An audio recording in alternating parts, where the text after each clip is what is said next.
Hello engineers, आप यहाँ तक आए हैं तो हो सकता है मुझे जानते हो सकता है आप मुझे नहीं जानते हो, तो मैं अपने बारे में थोड़ा सा ब्रीफ कर देता हूँ। मैं हूँ Sandeep Singh. I am more than 9 year experience specially in infrastructure projects. अपने कैरियर के 4-5 साल मैंने एनएचएआई, एमपीआरडीसी और डीएमआरसी कई तरह के हाईवे ब्रिज प्रोजेक्ट्स में काम किया, और पिछले 2-3 सालों से तो आप मुझे यूट्यूब पर देख रहे हो, मैं आपके लिए हाईवे ब्रिज से रिलेटेड वीडियो बनाता हूँ। अभी आप मुझे एप्लीकेशन में देख रहे हैं। अभी तक क्या होता था कि अगर आप एप्लीकेशन से कोई कोर्स परचेज करते थे तो वहां पे आपको एक साथ सभी वीडियो का एक्सेस मिल जाता था। तो उसमें क्या दिक्कत आती थी, आपको कोई डाउट होता था तो आपको चैट सेक्शन में लिखना पड़ता था, अदरवाइज आपको कॉल करके पूछना पड़ता था, तो उसमें आपका टाइम वेस्ट होता था। सेम टाइम में आपके डाउट सॉल्व नहीं हो पाते थे। और दूसरी बात क्या, वो आपके प्री रिकॉर्डिंग सेशन होते थे, तो उसमें क्या होता था कि वन साइड कन्वर्सेशन होता था, तो वो इतना एंगेजिंग नहीं हो पाता था, आपको बोरियत लगती थी। इस इंस्टाग्राम और फेसबुक के रील के जमाने में आपका रिटेंशन टाइम बहुत कम हो गया है, तो वन साइड कन्वर्सेशन में आपका ना तो मन लगता था और चीजें बोरियत होने लगती थी।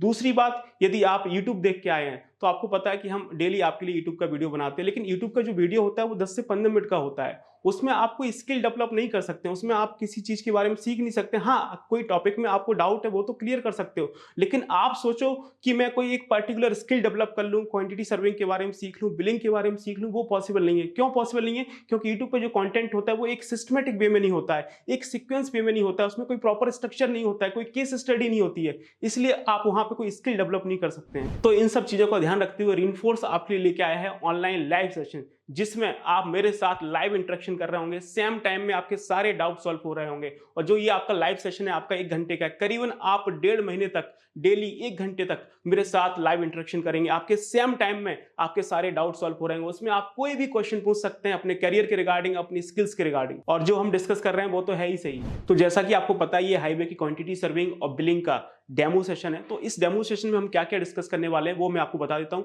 तो सबसे पहले हम डिस्कस करेंगे कि ये ट्रेनिंग प्रोग्राम आपको क्यों करना चाहिए, किसको करना चाहिए और किसको नहीं करना चाहिए, वो सबसे पहले हम डिस्कस करेंगे। और दूसरा पॉइंट, आपको हमेशा कंफ्यूजन रहती है, सर स्कोप किस में ज्यादा है, सर हाई प्रोजेक्ट्स में कितना स्कोप है, आने वाले समय में इसमें क्या अपॉर्चुनिटीज आने वाली है, वो भी हम इसमें डिस्कस करेंगे। और तीसरा पॉइंट हम इस पर डिस्कस करेंगे कि क्वांटिटी सर्विंग क्या होती है, क्वांटिटी सर्विंग की क्या रोल एंड रिस्पांसिबिलिटीज होती है, किसी प्रोजेक्ट का क्वांटिटी सर्विंग होता कैसे है, कंस्ट्रक्शन की बिलिंग क्या होती है, बिलिंग कैसे होती है, उसके बारे में हम डिस्कस करेंगे। और उसके बाद हम लोग अपने ट्रेनिंग मॉड्यूल के बारे में डिस्कस करेंगे कि हमारा क्या ट्रेनिंग मॉड्यूल होने वाला है, उस ट्रेनिंग मॉड्यूल में हम आपको क्या डिलीवर करने वाले हैं, किस किस प्रोजेक्ट की आपकी केस स्टडी होने वाली है, वो सारी चीजें आपको सीखने को मिलेंगी। और उसके बाद हम लोग डिस्कस करने वाले हैं कि इस ट्रेनिंग मॉड्यूल का क्या बेनिफिट होने वाला है, इसके क्या साइलेंट फीचर्स हैं, इसमें आपको क्या क्या चीजें मिलने वाली हैं। तो बस इतना ही कहना चाहूंगा कि आप इस वीडियो को पूरा देखिए, तो आपको इस ट्रेनिंग प्रोग्राम के बारे में सारी चीजें क्लियर हो जाएंगी। और हो सकता है ये एक वीडियो आपके करियर की सारी प्रॉब्लम का सॉल्यूशन कर दे। आप हो सकता है अभी अपने करियर में परेशान हो, आपको नहीं समझ आ रहा हो कि आगे क्या करना है, क्योंकि आपके करियर में ग्रोथ नहीं हो रही है, जॉब नहीं मिल रही है, तो ये एक वीडियो आपके जीवन में मील का पत्थर साबित होने वाला है, आपको नेक्स्ट लेवल की ग्रोथ होने वाली है। तो बस आप बने रहिए हमारे साथ और हम करते हैं अपने सेशन को स्टार्ट। तो सबसे पहले बात करते हैं अपने पहले पॉइंट के बारे में कि ये ट्रेनिंग प्रोग्राम किसके लिए होने वाला है, इसको किसे ज्वाइन करना चाहिए। तो मैं आपको बता दूं, ये ट्रेनिंग प्रोग्राम यदि आप कॉलेज में हैं, कॉलेज के सेकेंड ईयर में है, थर्ड ईयर में है, तो ये आपके लिए बहुत इंपॉर्टेंट हो जाता है। क्यों इंपॉर्टेंट हो जाता है? क्योंकि अभी आपके पास टाइम है। आपको पता है कॉलेज में आप कितना पढ़ते हैं, एक महीने में एग्जाम होते हैं, बस उसी समय पढ़ रहे होते हैं, बाकी टाइम तो आप बेकार कर रहे होते हैं। तो ये वो टाइम है जब आप एक स्किल को सीख सकते हैं, और आपको अच्छे से पता होगा कि जब आपके पास प्रॉपर स्किल्स होती हैं, उसके साथ उस स्किल के साथ जब आप प्लेसमेंट में बैठेंगे तो आपको एक अच्छा पैकेज मिल रहा होगा, आप एक अच्छा पैकेज फोड़ रहे होंगे। तो ये वो टाइम है जब आप अपनी स्किल्स को डेवलप कर सकते हैं। दूसरा, वो लोग हैं कि जो कॉलेज से तो पास आउट हो गए हैं लेकिन उनको जॉब नहीं मिल रही है, वो इंटरव्यू देने जाते हैं लेकिन वहां पे कुछ होता ही नहीं है, क्योंकि उनके पास वो कॉन्फिडेंस ही नहीं है जिसको आप इंटरव्यू में डिलीवर करके आए। और कॉन्फिडेंस कैसे आता है? नॉलेज से। तो यदि आप अभी जॉब की तलाश कर रहे हैं, आपको नहीं मिल रही है, तो ये सही समय है अपनी स्किल्स पर फोकस करने का।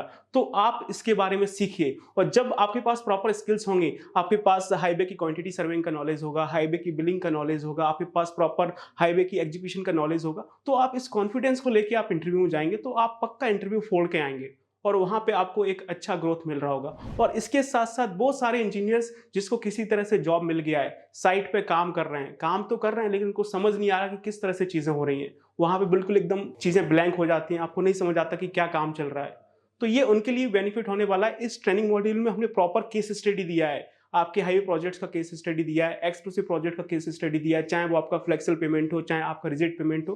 तो इसमें सारी चीजें आपको क्लियर हो जाएंगी, ताकि आप साइट पे एकदम ब्लैंक फील नहीं करेंगे, आप पूरे कॉन्फिडेंस के साथ एक प्रोजेक्ट में काम कर पाएंगे। और बहुत सारे इंजीनियर्स ऐसे हैं कि जो 2-3 साल से काम कर रहे हैं लेकिन उनकी ग्रोथ नहीं हो रही है, वो साइट पे सिर्फ धूल मिट्टी खा रहे हैं और जेसीबी देख रहे हैं। तो आपने कभी अपने अंदर झांक के देखा है कि क्या वजह है जिसकी वजह से आपकी ग्रोथ नहीं हो रही है? क्योंकि आपको वहाँ पे सीखने को नहीं मिल रहा। आप किसी प्रोजेक्ट में काम करते हैं तो वहाँ पे जो सीखने का प्रोसेस होता है वो बहुत स्लो होता है। ठीक है, आप धीरे-धीरे वो प्रोजेक्ट आगे बढ़ता है तो आप उस प्रोजेक्ट के अकॉर्डिंग आप सीख रहे होते हैं। लेकिन इस ट्रेनिंग मॉड्यूल में मैं आपको अपने 8 से 9 साल का एक्सपीरियंस देने जा रहा हूँ। तो जो चीज़ मैंने 8 से 9 साल में सीखी है वो सारा का सारा एनालिसिस मैं आपको 1.5 महीने में सिखाने वाला हूं। तो उन इंजीनियर्स के लिए भी ये ट्रेनिंग प्रोग्राम बहुत इंपॉर्टेंट होने वाला है, क्योंकि इसमें हम डिस्कस करने वाले हैं क्वांटिटी सर्विंग, हम इसमें डिस्कस करने वाले हैं बिलिंग इंजीनियरिंग, जो कि आपको व्हाइट कॉलर जॉब है। तो ये ट्रेनिंग मॉड्यूल आपको साइट से निकाल के आपको ऑफिस में लेके जा सकता है, आपको सीएस कॉर्पोरेट वाली फील्ड दे सकता है, जिसका सपना आप अपने कैरियर की स्टार्टिंग से देख रहे होते हैं। आप सभी इंजीनियर्स में से एक धड़ा वो भी है जो कि अपना काम स्टार्ट करना चाहता है, वो अपना स्टार्टअप करना चाहता है, कॉन्ट्रैक्टर बनना चाहता है। तो इस मॉड्यूल को डिस्कस करने के बाद, इस मॉड्यूल को सीखने के बाद आप अपना काम बहुत आसानी से स्टार्ट कर सकते हो और आपकी जो लॉस होने की पॉसिबिलिटीज हैं वो भी बहुत कम हो जाएंगी, और इसके साथ साथ आपको काम मिलने की पॉसिबिलिटीज बहुत बढ़ जाएंगी, क्योंकि आपको काम के बारे में, आपको प्रोजेक्ट के बारे में प्रॉपर नॉलेज होगी कि चीजें किस तरह से होती हैं मार्केट में। और इस सब के साथ साथ यदि आपका इंफ्रास्ट्रक्चर के प्रोजेक्ट्स में बहुत ज्यादा मन लगता है, आपकी इसमें रुचि है, आप इसमें अपना स्कोप दिख रहे हैं, तो ये ट्रेनिंग मॉड्यूल तो आपके लिए मील का पत्थर होने वाला है, जिसको सीख के आप इंफ्रास्ट्रक्चर प्रोजेक्ट्स में नई ऊंचाइयों पर जा सकते हैं, उसमें आप एक बेहतरीन कैरियर बना सकते हैं। तो अभी तक मैंने ये डिस्कस किया कि ये ट्रेनिंग मॉड्यूल किसके लिए होने वाला है और किसको ज्वाइन करना चाहिए। आगे हम चलते हैं, जो कि सबसे इंपॉर्टेंट चीज है वो है स्कोप। आप लोगों को हमेशा ये डाउट रहता है कि सर इसमें कितना स्कोप है, तो मैं आपको बता दूं कि इंफ्रास्ट्रक्चर प्रोजेक्ट्स में कितना स्कोप है। आपको हो सकता है पता, हो सकता है आपको नहीं पता हो। मैं आपको बता दूं कि आज इंडिया यूएस के बाद दुनिया का सबसे बड़ा रोड नेटवर्क वाला देश हो गया है। हमारा देश इतना डेवलप कर रहा है, इंफ्रास्ट्रक्चर में गवर्नमेंट इतना पैसा खर्च कर रही है, और आप बात कर रहे हैं स्कोप की। आप यकीन नहीं मानेंगे, पिछले 9 सालों में हमारे रोड नेटवर्क में 59% की ग्रोथ हुई है, और आप देखेंगे आने वाले समय में इंडिया दुनिया का सबसे बड़ा रोड नेटवर्क वाला देश होगा। यदि इंडिया को डेवलप करना है, इंडिया अभी डेवलपिंग कंट्री है, और एक डेवलप कंट्री बनना है तो उसको अपने इंफ्रास्ट्रक्चर में पैसे खर्च करने होंगे, क्योंकि बिना इंफ्रास्ट्रक्चर के कोई भी कंट्री इतना ग्रो नहीं कर सकती है। अब इसमें इंफ्रास्ट्रक्चर का क्या रोल है? जब आपकी कंट्री में अच्छी रोड्स होंगे, अच्छी हाईवेज होंगे, अच्छे एक्सप्रेस में होंगे, तो आपकी लॉजिस्टिक की कॉस्ट कम हो जाएगी, यानी ट्रांसपोर्टेशन की कॉस्ट कम हो जाएगी, बाहर से बहुत सारा इन्वेस्टमेंट आएगा, और जब इन्वेस्टमेंट आएगा तो हमारा देश ग्रो कर रहा होगा। और आप देख सकते हैं कि हमारे देश में एक्सप्रेसवे पे कितना काम चल रहा है। आप यूपी में ही देखेंगे 13 से ज्यादा एक्सप्रेसवे है। UP is the capital of expressway of India, और पूरे देश में करीबन 30 से ज्यादा एक्सप्रेसवे पे काम चल रहा है। तो मैं आपको एक अंदर की बात बता दूं, या फिर हो सकता है आपको पता हो कि आज के समय में इंडिया में मोर देन 10,000 प्लस किलोमीटर के एक्सप्रेसवे पे काम चल रहा है, जो कि आने वाले 1-2 साल में इनॉग्रेशन हो जाएगा। और मोर देन 10,000 प्लस किलोमीटर का एक्सप्रेसवे अभी प्लान है, जो कि आपको आने वाले समय में 2026-2027 तक आपको दिख रहा होगा। तो इतना नेक्स्ट लेवल पे हमारा इंफ्रास्ट्रक्चर ग्रो होने वाला है। तो इसमें बहुत सारी पॉसिबिलिटीज है, बहुत सारा स्कोप है, और बहुत सारी आपकी अपॉर्चुनिटी मिल रही होंगी, जहां पे आपको ऐसे सिविल इंजीनियर एक नेक्स्ट लेवल की ग्रोथ मिलेगी। तो आई होप अभी आपका स्कोप वाला डाउट तो क्लियर हो गया होगा कि इंफ्रास्ट्रक्चर प्रोजेक्ट्स में कितना स्कोप है। तो जो मैंने अपने 8 से 9 साल के कैरियर में सीखा, वो सारा का सारा एक्सपीरियंस मैं आपको साइट की फोटोज के साथ, साइट की वीडियोस के साथ, एनिमेशन के साथ, और प्रॉपर आईआरसी और मॉर्थ की रिकमेंडेशन के साथ मैं आपको डिलीवर करने जा रहा हूं। तो इसको सीखने के बाद अभी आप जहां पे हैं वहां से आप एक कदम आगे जा सकते हैं, यदि आप इसको सीख के प्रॉपर तरह से आप इंप्लीमेंटेशन करेंगे। आगे चलते हैं, अब बात करेंगे अपने तीसरे पॉइंट की कि क्वांटिटी सर्वेइंग क्या होता है, क्वांटिटी सर्वेयर की एक प्रोजेक्ट में क्या रोल एंड रिस्पॉन्सिबिलिटीज होती है, और किसी प्रोजेक्ट का हम क्वांटिटी सर्वेइंग कैसे करते हैं। तो आप बने रहिए हमारे साथ। ये जो हमारा ट्रेनिंग प्रोग्राम है, इसका जो मेन फोकस है वो है हाईवे प्रोजेक्ट की क्वांटिटी सर्विंग। तो सबसे पहले तो आपको यही पता होना चाहिए कि क्वांटिटी सर्विंग होती क्या है। वैसे तो हम इसको बड़े बड़े शब्दों में डिफाइन कर सकते हैं, लेकिन मैं चाहता हूं आप इसको सिंपल भाषा में समझें कि क्वांटिटी सर्विंग होती क्या है। तो यदि हम इसको सिंपल भाषा में समझें कि क्वांटिटी सर्विंग क्या होती है, कि जो आप प्रोजेक्ट करने जा रहे हैं, जैसे ये हमारा हाईवे का प्रोजेक्ट है, या फिर कोई रोड का प्रोजेक्ट है, या फिर कोई एक्सप्रेस का प्रोजेक्ट है, तो आपका कोई भी प्रोजेक्ट है, उस प्रोजेक्ट को हमें साइट पे एग्जीक्यूट करना है, तो उसके लिए क्या काम करना पड़ेगा उसको फाइंड आउट करना, उस काम को कितनी क्वांटिटी में करना पड़ेगा उसको फाइंड आउट करना, और उस क्वांटिटी को हमें साइट पे एग्जीक्यूट करना है, तो उसके लिए कितना मटेरियल लगेगा, कितनी मैन पावर लगेगी, और कितनी मशीनरी लगेगी, और उसको अरेंज करने में टोटल कितना पैसा लगेगा। ये होता है आपका क्वांटिटी सर्विंग। कुल मिला के क्वांटिटी सर्विंग में हम ये फोरकास्ट करते हैं, ये अनुमान लगाते हैं कि जो आपका हाईवे का प्रोजेक्ट है उसको कंप्लीट करने में कितना पैसा लगेगा। That is all about quantity serving. आप इसको और सिंपल भाषा में समझ सकते हैं कैसे, वो आप यहां पे देख सकते हैं कि क्वांटिटी सर्विंग कैसे होती है, कि कोई भी प्रोजेक्ट है, उस प्रोजेक्ट को हमें कंप्लीट करने के लिए क्या काम करना पड़ेगा उसको फाइंड आउट करना। काम को हम लोग टेक्निकल भाषा में आइटम्स बोलते हैं, अलग अलग प्रोजेक्ट्स में अलग अलग आइटम होते हैं, अब इसको हम आगे डिटेल में समझेंगे। तो सबसे पहला काम क्या है कि उस प्रोजेक्ट में क्या काम करना है उसको फाइंड आउट करना, उसके बाद उस काम को कितनी क्वांटिटी में करना पड़ेगा, ठीक है ना, जो भी काम हो रहा है उसको कितनी क्वांटिटी में करना है, फिर जो क्वांटिटी है उस क्वांटिटी पे एग्जीक्यूट करना है तो उसके लिए कितना मटेरियल लगेगा, कितनी आपकी मैन पावर लगेगी और उसमें कितना आपका मशीनरी लगेगा और इन तीनों को अरेंज करने में कितना पैसा खर्च होगा, इसका पूरा एनालिसिस करना आपका क्वांटिटी सर्विंग कहलाता है। आप समझ सकते हैं quantity serving is all about 4M। First M for material, second M for man power, third M for machinery और फोर्थ इज मनी भाई, जो कि इन तीनों को अरेंज करने के लिए चाहिए। ये क्वांटिटी सर्विंग का बेस है। और आप भी इंजीनियर हैं, आपको ही पता होगा कि कोई भी कंस्ट्रक्शन प्रोजेक्ट हो इसमें ये मेनली चार चीजें लगती है, इसके अलावा कोई पांचवा ऑप्शन ही नहीं होता है। आप किसी भी कंस्ट्रक्शन प्रोजेक्ट में देखें तो मटेरियल, मैन पावर, मशीनरी और इन तीनों को अरेंज करने के लिए पैसे के अलावा क्या लगता है, तो ये पूरे कंस्ट्रक्शन प्रोजेक्ट का ये बेस होता है। तो इसका प्रॉपर एनालिसिस करना कि किसी प्रोजेक्ट में कितना लगेगा, वही तो आपकी क्वांटिटी सर्विंग है। लेकिन इतना आसान नहीं है। इन सब का एनालिसिस करके ऐसे क्वांटिटी सर्वेयर जो हमारा फाइनल काम होता है वो होता है आपका बीओक्यू बनाना, यानी बिल ऑफ क्वांटिटी बनाना। जो प्रोफेशनल क्वांटिटी सर्वेयर होते हैं उनका जो प्रॉपर काम होता है, जिसके लिए क्वांटिटी सर्वेयर पैदा हुआ है, वो है आपका बीओक्यू बनाना। यदि आप बीओक्यू नहीं बना पा रहे हैं, यदि आप बिल ऑफ क्वांटिटी नहीं बना पा रहे हैं एज पर स्टैंडर्ड, जैसे हाईवे में जो आपके बीओक्यू बनाने के जो स्टैंडर्ड होते हैं वो या तो आपका किसी स्टेट गवर्नमेंट की पीडब्ल्यूडी के अकॉर्डिंग होना चाहिए या फिर वो आपका बीओक्यू एज पर मॉर्थ होना चाहिए, ministry of road and transport highway होना चाहिए। यदि आप वो नहीं बना पा रहे हैं तो you are not a professional quantity surveyor. तो वो हमारा मेन गोल होता है बीओक्यू बनाना। अब वो कैसे बनाया जाता है वो हम आगे सीखते हैं। तो how to do the quantity serving of highway project, step by step process. तो इस प्रोसेस में हम लोग सीखेंगे कि आपका बिल ऑफ क्वांटिटी कैसे बनाया जाता है किसी रोड, हाईवे और एक्सप्रेस का प्रोजेक्ट का। तो सबसे पहले आप देखेंगे हमारा क्वांटिटी सर्विंग। अब क्वांटिटी सर्विंग करने के लिए सबसे इंपॉर्टेंट चीज क्या है, find out all the possible item और वर्क। आप कोई भी रोड बना रहे हैं, हाईवे बना रहे हैं, एक्सप्रेसवे बना रहे हैं, तो उसको साइड पे एग्जीक्यूट करने के लिए क्या काम करना पड़ेगा उसको फाइंड आउट करना। क्वांटिटी सर्विंग में क्वांटिटी इतना इंपॉर्टेंट नहीं है जितना इंपॉर्टेंट है काम की समझ होना। यदि आपको काम की समझ नहीं है तो क्वांटिटी किसकी निकालेंगे। मैं आपको हमेशा से ही एग्जांपल देता हूं, जैसे कि आपकी मदर आपको बोले कि बेटा मार्केट जाना और 5 किलो सब्जी लेके आना, तो आपके पास क्वांटिटी तो है 5 किलो, लेकिन लेके क्या आना है, क्या लेके आओगे, वो तो आपके पास पता ही नहीं है। तो केवल क्वांटिटी से काम नहीं चलता है, आपको काम की भी समझ होनी चाहिए। वहीं पे आपकी मदर प्रॉपर आपको बोले कि बेटा मार्केट जाना, 2 किलो आलू, 2 किलो प्याज, 1 किलो टमाटर लेके आना।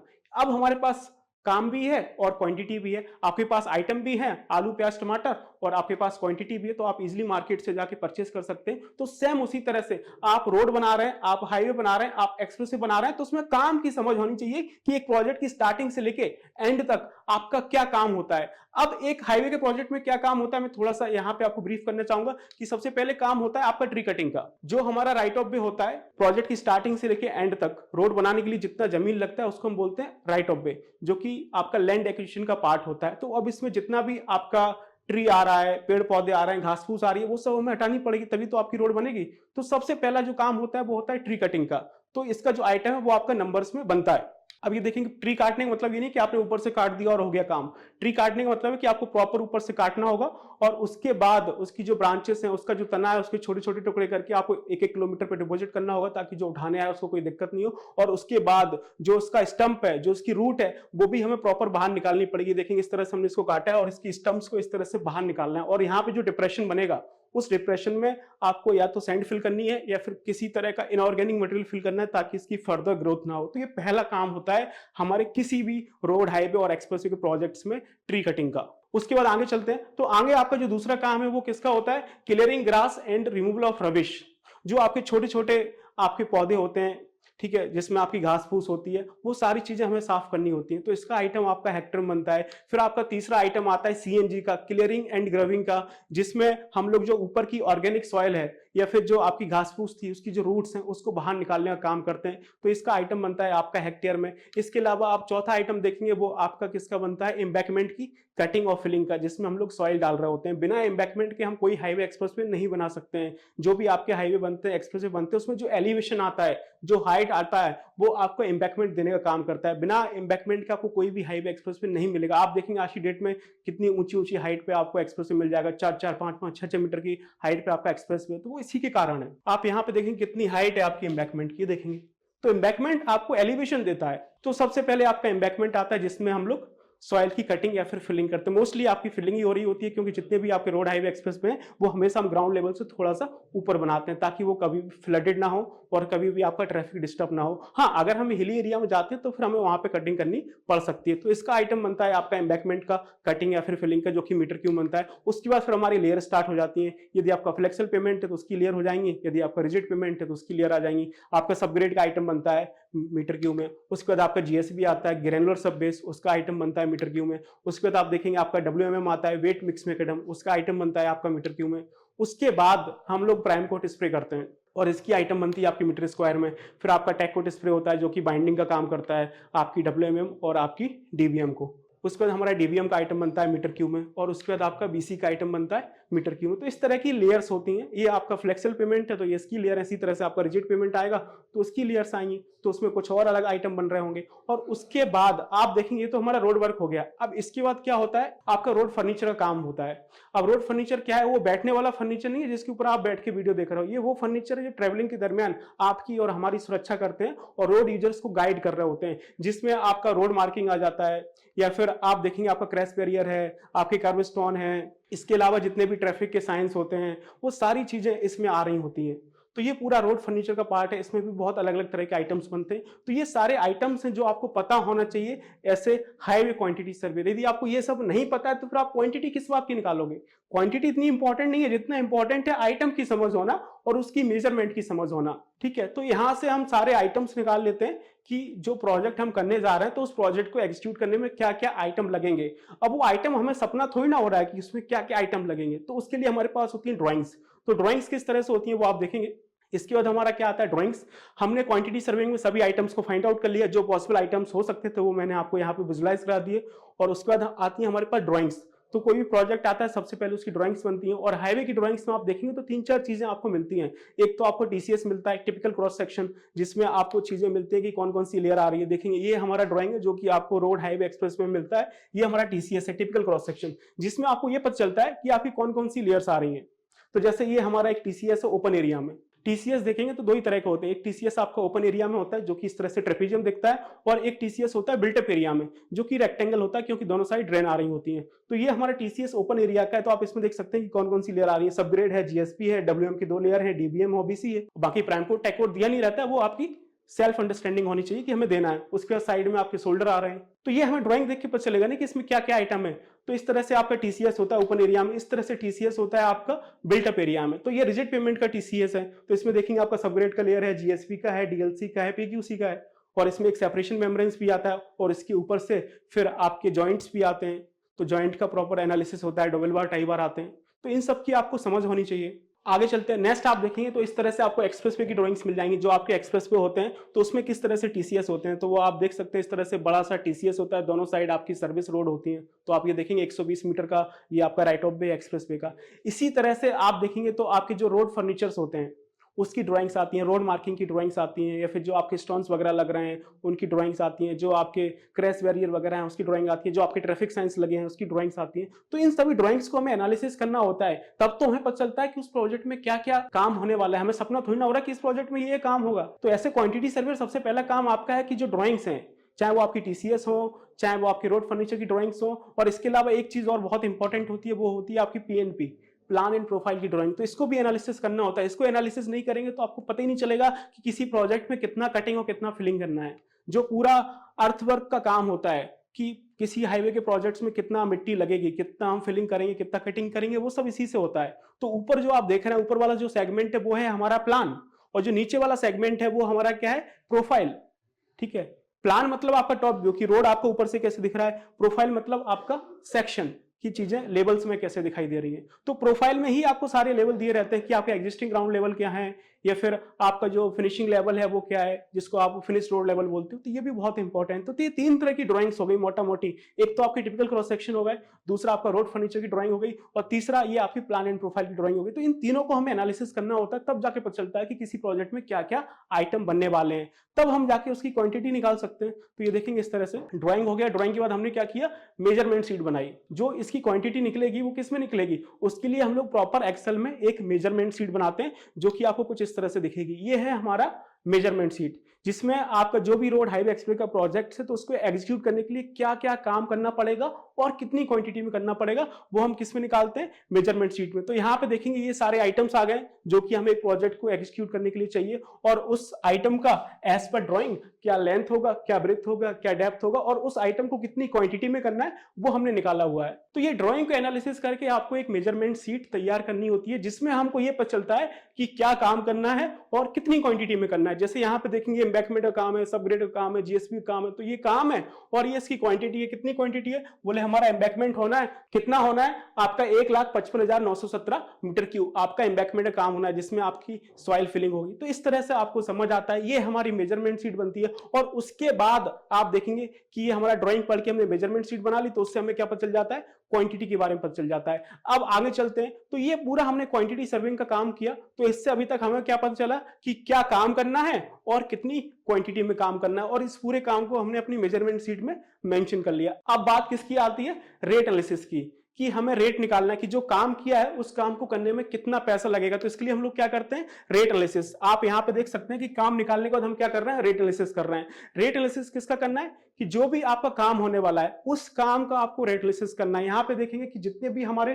पॉसिबल आइटम्स हैं, find out all the possible items, तो उन सभी आइटम्स का हम लोग क्या करते हैं, रेट एनालिसिस करते हैं। अब ये रेट एनालिसिस क्या होता है, rate analysis just a process to find out the unit rate of particular item, कि कोई भी काम है तो उस काम को साइट पे एग्जीक्यूट करने में कितना पैसा लगेगा, including material, man power, machinery, और जो भी आपका कॉन्ट्रैक्टर प्रॉफिट और ओवरहेड होता है, तो उसको पूरा एनालिसिस करके हम लोग रेट एनालिसिस करते हैं। कैसे करते हैं वो आप यहां पे देख सकते हैं। मैंने आपको यहां पे एक प्रॉपर सैंपल दिया हुआ है कि हम लोग एक्सेल सीट में किस तरह से रेट एनालिसिस करते हैं।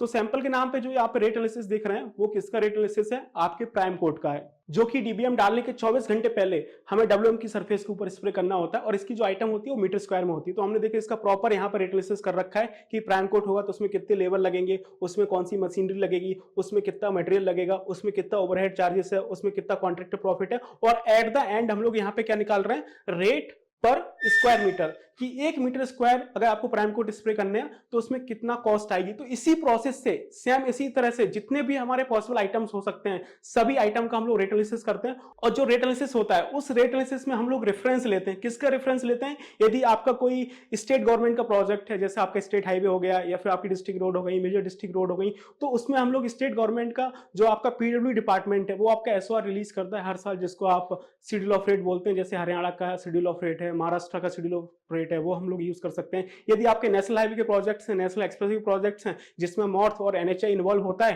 तो उसके लिए हम लोग मॉर्थ का रेफरेंस ले सकते हैं। अदरवाइज मार्केट में क्या रेट चल रहा है उसका रेफरेंस ले सकते हैं। तो हम लोग एसओआर है, मॉर्थ के रेफरेंस है, मार्केट रेट है, इन सब का एनालिसिस करके हम लोग क्या निकाल लेते हैं, रेट निकाल लेते हैं। तो हमारे पास क्या आ गया, रेट आ गया। अब हमारे पास दोनों चीजें हैं, रेट भी है और हमारे पास क्वांटिटी भी है। तो इन दोनों को असेंबल करके हम लोग क्या बना सकते हैं, बिल ऑफ क्वांटिटी बना सकते हैं। यदि आप इतना प्रोसेस नहीं करेंगे तो अब मैं आपको गारंटी से कह सकता हूं कि आप बीओक्यू नहीं बना पाएंगे। एक बीओक्यू बनाने के लिए आपको ये पूरा प्रोसेस करना पड़ेगा। बीओक्यू में दो चीजें आती है, क्वांटिटी और आपका रेट। तो हमने क्वांटिटी सर्विंग का काम किया तो यहां से क्वांटिटी आ गई, यहां पे हमने रेट एनालिसिस किया तो यहां से रेट आ गई, और क्वांटिटी और रेट को दोनों को असेंबल कर देना है तो हमारा क्या मिल जाएगा, बिल ऑफ क्वांटिटी बन जाएगा। तो बीओक्यू का क्या फॉर्मेट होता है वो आप यहां पे देख सकते हैं कि किस तरह से आपका बीओक्यू दिखता है। बीओक्यू मतलब बिल ऑफ क्वांटिटी। अब बीओक्यू क्या होता है इसको मैं आपको सिंपल भाषा में समझा देता हूं कि बीओक्यू होता क्या है। जो आपका बीओक्यू होता है उसको मैं आपको बहुत ही सिंपल भाषा में समझा देता हूं कि बीओक्यू क्या होता है। कि बीओक्यू एक आपका बहुत ही इंपॉर्टेंट डॉक्यूमेंट है जिसमें सारा काम यानी सारे आइटम्स, सारे पॉसिबल आइटम्स एक प्रॉपर सीक्वेंस में लिखे होते हैं कि आपका जो क्लाइंट है, जो कि कॉन्ट्रैक्टर से साइट पे क्या काम करवाना चाहता है, उस काम की क्या स्पेसिफिकेशन है, उस काम की क्या क्वांटिटी है, उस काम का क्या रेट है, ये सारी चीजें आपकी बीओक्यू में लिखी होती हैं, जो कि बहुत इंपॉर्टेंट डॉक्यूमेंट होता है। अब इसका फॉर्मेट कुछ इस तरह से होता है। इस बीओक्यू को आप नॉर्मल भाषा में एब्स्ट्रैक्ट शीट भी बोल सकते हैं, जिसमें हम पूरे प्रोजेक्ट को समराइज कर रहे होते हैं कि उस प्रोजेक्ट में क्या काम होना है, कितनी क्वांटिटी में होना है और उस प्रोजेक्ट में कितनी कॉस्ट आएगी। तो ये आपका बीओक्यू का फॉर्मेट होता है। इसमें आप देख सकते हैं हमने यहाँ पे सीरियल नंबर लिखा हुआ है, यहाँ पे मॉर्थ के स्टैंडर्ड क्लॉज नंबर है, और ये आपके आइटम डिस्क्रिप्शन है, और यहाँ पे देखेंगे उस आइटम का क्वांटिटी है, आइटम है, और उसका क्या है, आपका रेट है, और एटलीस्ट उसका क्या निकला हुआ है, यहाँ पे अमाउंट निकला हुआ है। तो जितने भी उस प्रोजेक्ट में पॉसिबल आइटम्स हो सकते थे, सो उस पॉसिबल आइटम्स को हमने यहाँ पे लिखा हुआ है as per standard language of ministry of road and transport highway. और उसकी क्या यूनिट है, उसका क्या क्वांटिटी है, उसका क्या रेट है, उसका क्या अमाउंट है। तो इस तरह से पूरा का पूरा यहाँ पे हमें एनालिसिस करना पड़ता है। तो सारे आइटम्स हमने यहाँ पे लिखे हुए हैं और रेट एनालिसिस से उसका ये रेट आ गया है, क्वांटिटी सर्विंग से यहाँ पे क्वांटिटी आ गई है, क्वांटिटी और रेट को मल्टीप्लाई कर दिया तो हमारा अमाउंट आ गया है। तो एट द एंड आप इन सारे अमाउंट्स को ऐड करेंगे जो कि अलग अलग आइटम के हैं, तो आपकी टोटल प्रोजेक्ट की कॉस्ट निकल के आएगी, जो कि कितनी आ रही है, ये करीबन आपकी 73,76,63,716 रुपए है। तो ये फायदा होता है बीओक्यू बनाने का, जो कि एक क्वांटिटी सर्वेयर का प्रोफेशनल काम है, जिसके लिए क्वांटिटी सर्वेयर जाना जाता है। आगे चलते हैं, जब आपका ये बीओक्यू बन के तैयार हो जाएगा तो आपके पास क्या आएगा, एस्टिमेटेड अमाउंट, जो कि हमारा कितना आ रहा था आपका 73,76,63,716 की। जो आपका ये प्रोजेक्ट है, इस प्रोजेक्ट को साइट पे कंप्लीट करने के लिए कितना पैसा चाहिए, 73,76,00,000 रुपए। ये तब आया जब हमने इस पूरी प्रोसेस को किया। तो ये क्वांटिटी सर्वेइंग का पूरा प्रोसेस होता है, जिसके बिहाफ पे आप बीओक्यू बना सकते हैं। हेलो इंजीनियर्स, हाईवे प्रोजेक्ट के क्वांटिटी सर्विंग और बिलिंग के डेमोस्ट्रेशन में अभी तक हमने देखा कि इस पूरे ट्रेनिंग मॉड्यूल को हमने किसके लिए डिजाइन किया है, कौन कौन से इंजीनियर्स इसको ज्वाइन कर सकते हैं, कौन कौन इसको नहीं ज्वाइन कर सकता है। और उसके बाद हमने डिस्कस किया अभी तक का सबसे हॉट टॉपिक कि आने वाले समय में हाईवे प्रोजेक्ट्स में यानी इंफ्रास्ट्रक्चर में क्या क्या अपॉर्चुनिटीज हैं, क्या क्या स्कोप है। और उसके बाद हमने डिस्कस किया कि क्वांटिटी सर्विंग क्या होती है, क्वांटिटी सर्वेइंग को हम कैसे करते हैं, उसका क्या स्टेप बाय स्टेप प्रोसेस होता है, और एक क्वांटिटी सर्वेयर का क्या रोल एंड रिस्पांसिबिलिटीज होती हैं एक कंस्ट्रक्शन प्रोजेक्ट में। और उसके बाद अभी हम डिस्कस करने वाले हैं कि जो हमारा ट्रेनिंग मॉड्यूल है उसमें हम आपको क्या सिखाने वाले हैं। ये ट्रेनिंग मॉड्यूल ऑलमोस्ट 45 डेज का सेशन होने वाला है, जिसमें हम डेली 1 घंटे आपके साथ लाइव इंटरेक्शन करेंगे शाम के समय। तो इस पूरे ट्रेनिंग मॉड्यूल में आपको क्या मिलने जा रहा है, क्या कंटेंट हम आपको डिलीवर कर रहे हैं, वो अभी मैं आपको बताऊंगा।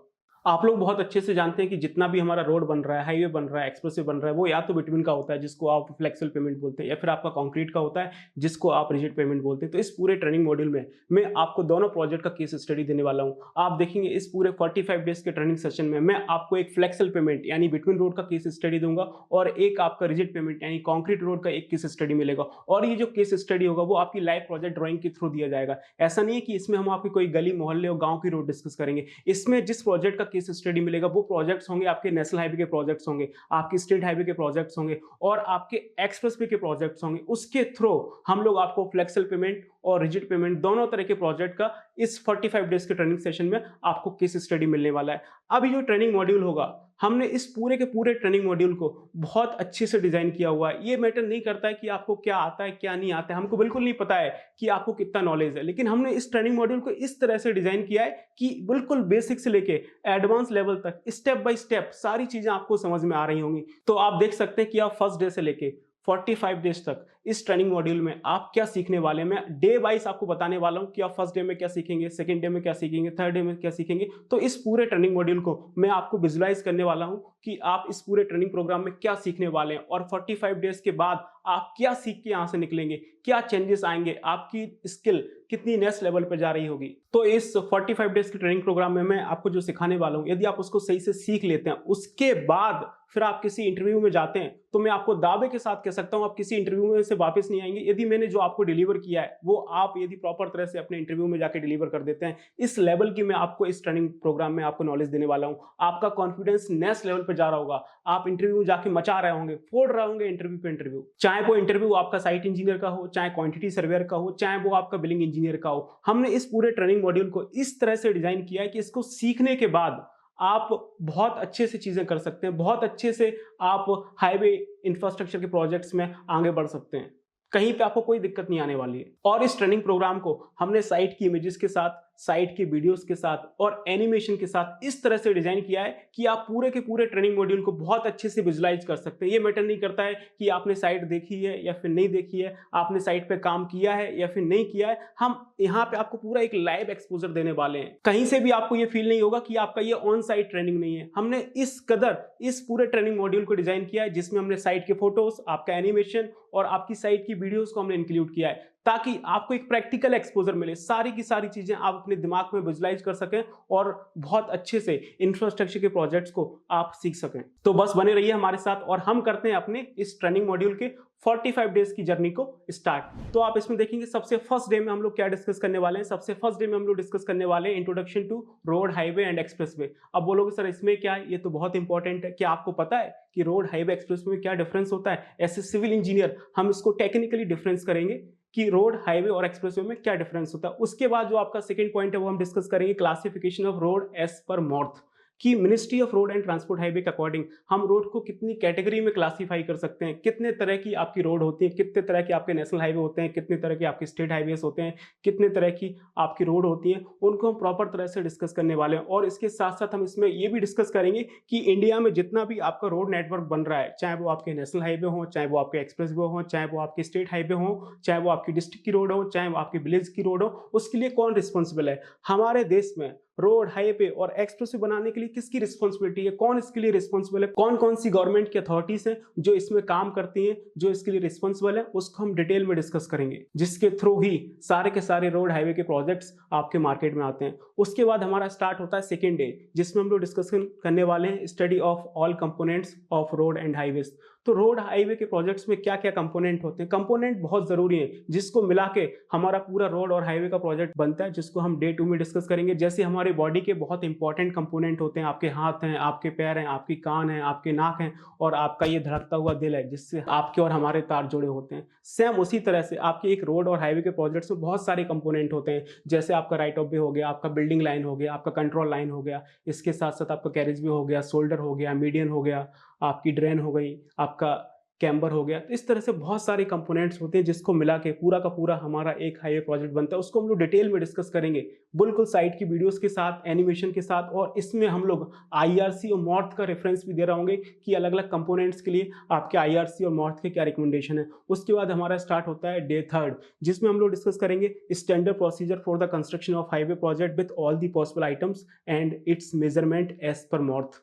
तो अब ये जो डे 3 है, ये बहुत इंपॉर्टेंट होने वाला है, क्योंकि हम इसमें हाईवे के कंस्ट्रक्शन प्रोसीजर को बिल्कुल डिटेल में सीखने वाले हैं कि यदि हमें एक बिल्कुल नया हाईवे बनाना है, एक हमें बिल्कुल नया एक्सप्रेसवे बनाना है, तो स्टार्टिंग से लेके हैंडओवर तक स्टेप बाय स्टेप क्या काम होने वाला है, उस पूरे प्रोसीजर को मैं आपको इसमें डिस्कस करूंगा कि सबसे पहले आपको ये काम करना है, फिर ये काम करना है, फिर ये काम करना है, और इस तरह से आपका पूरा एक हाईवे का प्रोजेक्ट बनकर तैयार हो जाएगा। तो इस पूरी हाईवे कंस्ट्रक्शन प्रोसेस में क्या क्या काम होने वाला है, उसका किस तरह से मेजरमेंट करते हैं एज पर मॉर्थ, ये पूरा प्रोसेस आपको सीखने को मिलेगा, वो भी साइट की वीडियोस के साथ और फुल एनिमेशन के साथ हम ये चीज़ डिस्कस कर रहे होंगे, जो कि आपको एक विजुअलाइजेशन देगा कि हाईवे के प्रोजेक्ट्स में काम किस तरह से होता है। आपने काम किया हो या फिर ना किया हो, तो यहाँ से आप प्रॉपर सीख जाएंगे। इसके बाद हमारा डे स्टार्ट होता है 4th, जिसमें हम लोग डिस्कस करेंगे what is OGL survey and how is it perform.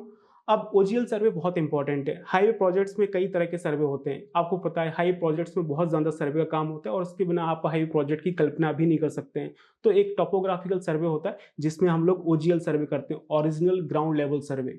तो इसको हम डिटेल में डिस्कस करेंगे, ओजीएल सर्वे क्या होता है, क्यों करते हैं, किस तरह से किया जाता है, और इसके करने से होता क्या है। बेसिकली जो ओजीएल सर्वे होता है, उसमें हम लोग क्या करते हैं, ग्राउंड के लेवल्स को फाइंड आउट करते हैं। अब लेवल क्या होता है कि एक पॉइंट के रेफरेंस में दूसरे पॉइंट का क्या एलिवेशन है, वो हम इसमें फाइंड आउट कर रहे होते हैं, और ये बहुत इंपॉर्टेंट है। इसके थ्रू ही हमें पता चलता है कि जो हमारे रोड, हाईवे, एक्सप्रेसवे बनने वाले हैं, तो उसमें हमें कितनी कटिंग करनी है, कितनी फिलिंग करनी है, उसमें ये बहुत बड़ा इंपॉर्टेंट रोल प्ले कर रहे होते हैं। जब तक आपको ओजीएल सर्वे समझ नहीं आएगा, तब तक आपको कटिंग फिलिंग का कॉन्सेप्ट भी नहीं समझ आएगा। उसके बाद नेक्स्ट पॉइंट होता है what is FRL and how is it fix. अब एफआरएल क्या होता है, फिनिश्ड रोड लेवल। पूरा रोड, हाईवे का कंस्ट्रक्शन होने के बाद बिल्कुल टॉप लेयर पे, जिसके ऊपर आपका व्हीकल का मूवमेंट हो रहा होता है, उस पे जो लेवल्स आते हैं, उसको हम लोग बोलते हैं एफआरएल, यानी फिनिश्ड रोड लेवल। अब ये एफआरएल किस तरह से फिक्स किया जाता है, आपके जो हाईवे के इंजीनियर्स होते हैं, जब वो एक रोड, हाईवे, एक्सप्रेसवे की डिजाइनिंग करते हैं, तो किस तरह से उसको फिक्स करते हैं, उस पूरे प्रोसीजर को हम यहाँ पे डिटेल में डिस्कस करेंगे, जो कि फिर से आपका बहुत इंपॉर्टेंट रोल प्ले करता है एक रोड, हाईवे, एक्सप्रेस के प्रोजेक्ट्स में। कितना कटिंग और कितना फिलिंग होगा, ये दो चीजें बहुत इंपॉर्टेंट है, एक आपका ओजीएल, दूसरा एफआरएल। इसके बिहाफ पे ही कितनी कटिंग होनी, कितनी फिलिंग होनी है, वो डिपेंड कर रही होती है।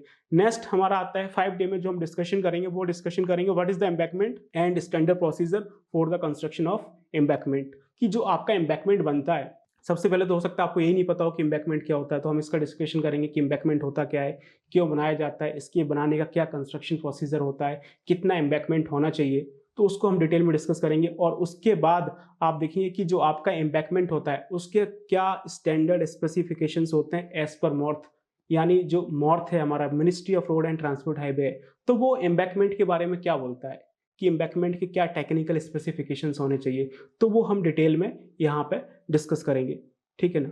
मॉर्थ के अलग अलग सेक्शंस हैं, तो वहाँ पे जाके हम लोग डिटेल में डिस्कस करने वाले हैं कि एम्बैंकमेंट के लिए क्या क्या टेक्निकल स्पेसिफिकेशंस होते हैं। उसके बाद हमारा स्टार्ट होता है डे 6, जिसमें हम लोग डिस्कस करेंगे fundamental concept for the calculation of earthwork quantity for the construction of embankment in filling and also cutting.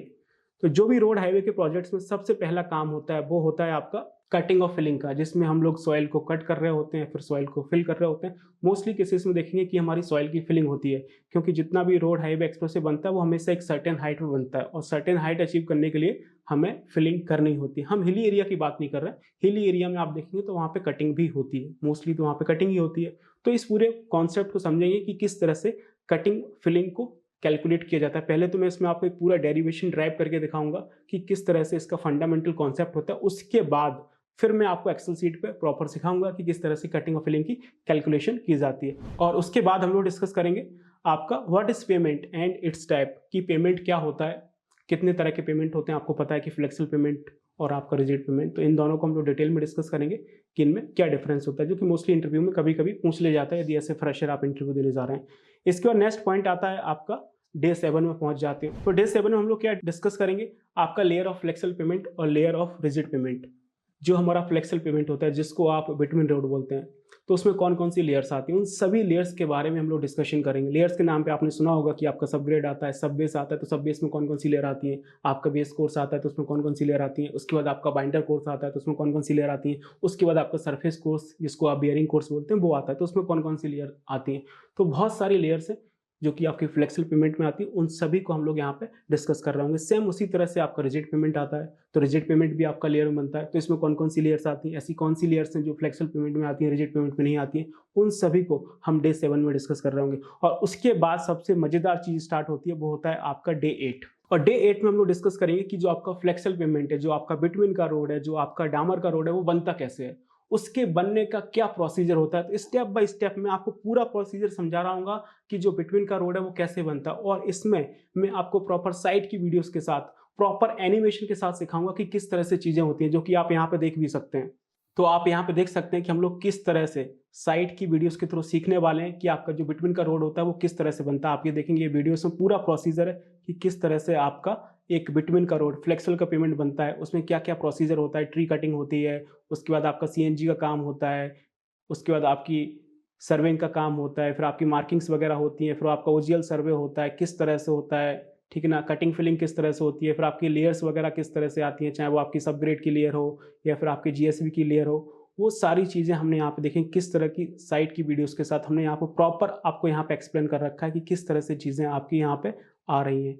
तो पूरा का पूरा आपका जो फ्लेक्सिबल पेमेंट होता है, जो बिटवीन रोड होता है, उसको आप विजुलाइज कर पाएंगे कि किस तरह से साइट पे काम होता है। तो आपको बिल्कुल ये फील नहीं होगा कि ये ऑनलाइन ट्रेनिंग, आपको ऐसा लगेगा कि ये हमारा ऑन साइट ट्रेनिंग चल रहा है। इतना हम आपको इसमें प्रैक्टिकल एक्सपोजर देने वाले हैं। यहाँ पे देख सकते हैं कि किस तरह से आपकी लेयर्स के लेइंग का काम चल रहा है, किस तरह से हमारा यहाँ पे प्राइम कोट स्प्रे किया जा रहा है, टेक कोट स्प्रे किया जा रहा है, किस तरह से हमारी लेयर्स डाली जा रही है, वो सभी चीज़ें आपको यहाँ पे सीखने को मिल रही होंगी। और ये देख सकते हैं हमने यहाँ पे आपके लिए प्रॉपर एनिमेशन का यूज़ किया ताकि आपको बहुत अच्छे से क्लियर हो सके कि किस तरह से चीज़ें हो रही है। ये देखेंगे यहाँ पे ये प्रॉपर एनिमेशन है कि किस तरह से सब ग्रेड की लेयर आ रही है, किस तरह से सब बेस की लेयर आ रही है, किस तरह से बेस कोर्स की लेयर आ रही है, किस तरह से बाइंडर कोर्स की लेयर आ रही है, किस तरह से हम लोग प्राइम कोड डाल रहे हैं, टैग कोड डाल रहे हैं, फिर सरफेस कोर्स की लेयर आ रही है। तो ये पूरा एक विजुअलाइजेशन है एनिमेशन के थ्रू, ताकि आप चीज़ों को बहुत अच्छे से विजुलाइज कर सकें। आपको बिल्कुल भी ये फील ना हो कि आपका ऑनलाइन ट्रेनिंग, ये बिल्कुल आपको इस तरह से लगेगा कि आपका ये प्रैक्टिकल ऑन साइट ट्रेनिंग हो रहा है। तो इस लेवल पे हमने आपको यहाँ पे एक प्रैक्टिकल एक्सपोजर देने की कोशिश की है। देखिए किस तरह से हमारा लेयर का फॉर्मेशन होता है, एक एक करके किस तरह से हमारी लेयर्स आती हैं, उसको कैसे लेइंग किया जाता है, ये पूरा प्रोसेस आपको यहाँ पे ये सीखने को मिल रहा होगा। और डे 8 के बाद अब आता है आपका डे 9 और 10, जिसमें हम लोग डिस्कस करने वाले हैं कि जो आपकी फ्लेक्सिबल पेमेंट है उसमें जो लेयर्स आ रही हैं, तो उन लेयर का क्या टेक्निकल स्पेसिफिकेशन होता है एज पर मॉर्थ। जो आपका ministry of road and transport highway, उसके क्या स्पेसिफिकेशंस होते हैं अलग अलग लेयर्स के लिए। सब ग्रेड के लिए क्या स्पेसिफिकेशंस हैं, जीएसबी के लिए क्या स्पेसिफिकेशंस हैं, डब्ल्यूएम के लिए क्या स्पेसिफिकेशंस है, डीबीएम के लिए क्या स्पेसिफिकेशंस है, और बीसी यानी बिटवीन कंक्रीट के लिए क्या स्पेसिफिकेशन। इसको हम लोग एज पर मॉर्थ डिटेल में डिस्कस कर रहे होंगे। तो आप देख सकते हैं ये है हमारा मॉर्थ, जिसको ऑरेंज बुक के नाम से भी जाना जाता है। तो इसके थ्रू हम लोग डिटेल में डिस्कस कर रहे होंगे कि जो हमारे लेयर्स हैं उसके क्या स्पेसिफिकेशन होते हैं। ये हमारा मॉर्थ का लेटेस्ट 5th रिवीजन है जो कि 2013 में आया था। तो आप यहाँ पे देखेंगे कि आपको अलग अलग सेक्शंस में आपको अलग अलग लेयर का स्पेसिफिकेशन दे रखा है, जिसको हम आपके साथ डिटेल में डिस्कस करेंगे, जिसमें आप देखेंगे कि जो आपका सबग्रेड का काम है या फिर आपका एम्बैकमेंट का काम है या फिर अर्थवर्क से रिलेटेड जितना भी काम है वो आपको मॉर्थ के सेक्शन 300 में मिलता है, तो उसको हम आपके साथ डिटेल में डिस्कस करेंगे। उसके बाद देखेंगे आपका जो भी आपका सब बेस की लेयर है या फिर जो आपकी बेस कोर्स की लेयर है, जिसमें आपका जीएसपी आता है, आपका डब्ल्यूएमएम आता है, डब्ल्यूबीएम आता है, आपका सीआरएम आता है या फिर सीटीएसपी आता है, वो सब लेयर्स आपको मॉर्थ के सेक्शन 400 में मिल जाएंगे। इसको हम आपके साथ डिटेल में डिस्कस करेंगे। और उसके बाद आप देखेंगे कि आपका सबसे ऊपर जो लेयर आती है, जिसको आप बोलते हैं आपका सरफेस कोर्स या फिर जो आपकी बियरिंग कोर्स की लेयर आती है, जिसमें आपका डीबीएम है, बीसी है, एसडीबीसी है, आपका बीएम है या फिर आपका मेस्टिक अस्फाल्ट, इस तरह से कई तरह की लेयर्स आती हैं बिटवीन से रिलेटेड। तो उसके लिए हम लोग मॉर्थ का सेक्शन 500 यूज करते हैं। तो ये सारी चीजें हम लोग आपको यहाँ पे डिस्कशन कर रहे होंगे। तो ये सब आपको मॉर्थ का एक्सपोजर मिलेगा। और ये मॉर्थ आप ये मानिए कि वो इंजीनियर्स जो हाईवे में काम करना चाहते हैं, रोड हाईवे एक्सप्रेसवे के इंफ्रास्ट्रक्चर प्रोजेक्ट्स में काम करना चाहते हैं, उनके लिए मॉर्थ किसी भगवान से कम नहीं है। उनके लिए ये मॉर्थ किसी गीता कुरान बाइबल से कम नहीं है। यदि आप इसको पढ़ लेते हैं ना, तो ये चीज़ आपको वो कॉन्फिडेंस देगी कि आप इंटरव्यू में जाके ना आंखों में आंखें डाल के बात कर सकते हैं, सामने वाले को आप हिला सकते हैं। इस लेवल का ये कॉन्फिडेंस देती है आपको।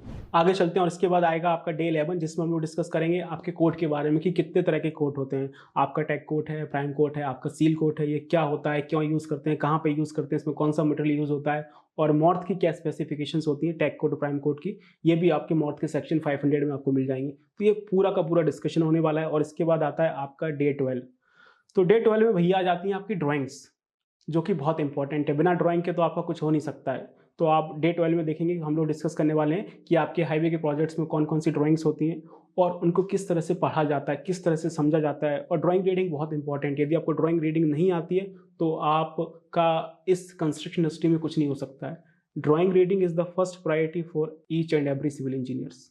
यदि आपको ड्राइंग आता है तो आप साइट पे काम भी करवा सकते हैं, उसकी क्वालिटी को भी चेक कर सकते हैं, आप क्वांटिटी सर्विंग का भी काम कर सकते हैं, आप बिलिंग का भी काम कर सकते हैं। तो हम लोग यहाँ पे हाईवे की ड्राइंग पे फोकस करेंगे। अब हाईवे की ड्राइंग्स में आपको क्या क्या मिलता है, आपको टीसीएस मिलते हैं, आपके टिपिकल क्रॉस सेक्शंस होते हैं, अलग अलग तरह के टिपिकल क्रॉस सेक्शंस होते हैं। ओपन एरिया में कुछ अलग तरह के टीसीएस होते हैं, बिल्टअप एरिया में कुछ अलग तरह के टीसीएस होते हैं।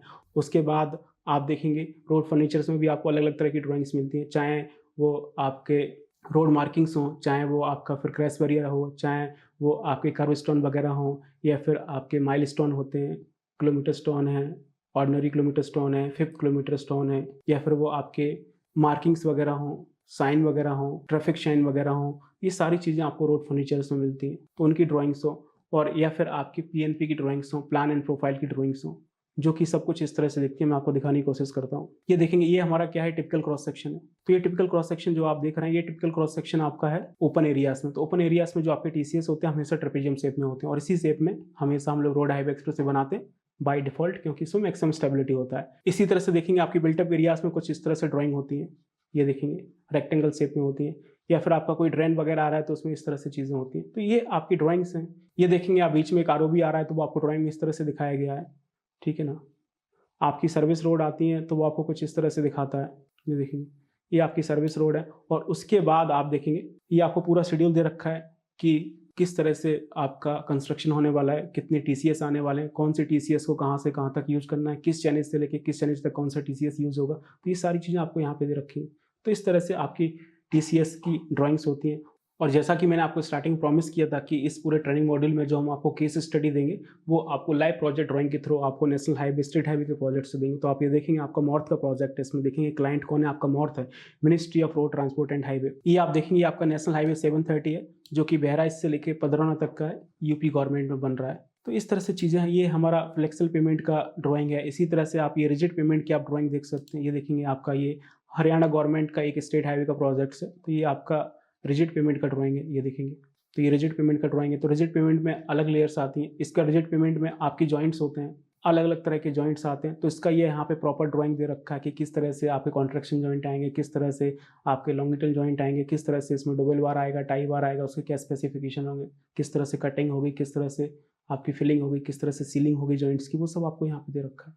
तो ड्राइंग रीडिंग बहुत इंपॉर्टेंट है। या फिर आप इस तरह से देखेंगे, जैसे मैंने आपको बोला था कि हम लोग इसमें आपको एक्सप्रेसिव प्रोजेक्ट का भी केस स्टडी देंगे।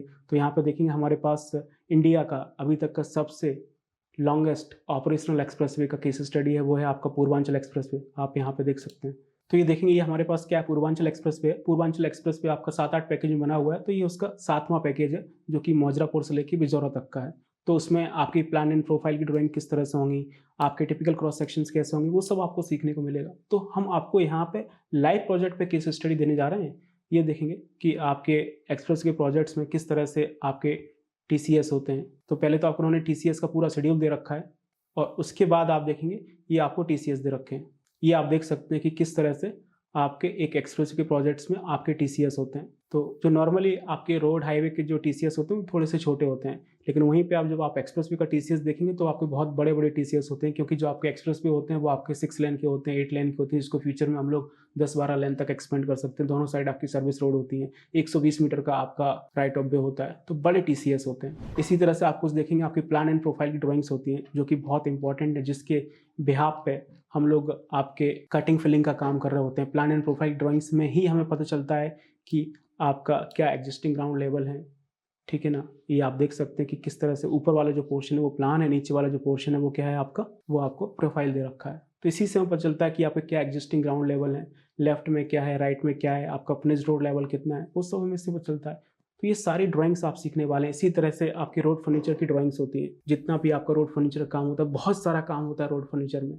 सिर्फ रोड वर्क से काम नहीं चलता है, उसके बाद रोड फर्नीचर भी आता है जो कि बहुत इंपॉर्टेंट होता है। तो ये सारी ड्राइंग्स हैं जो कि मैं आपको सिखाऊंगा कि किस तरह से पढ़ना है, किस तरह से समझना है और इससे काम किस तरह से करवाना है, इसमें से क्वांटिटी कैसे टेक ऑफ करनी है, वो सारी चीज़ें आपको सीखने को मिलेंगी।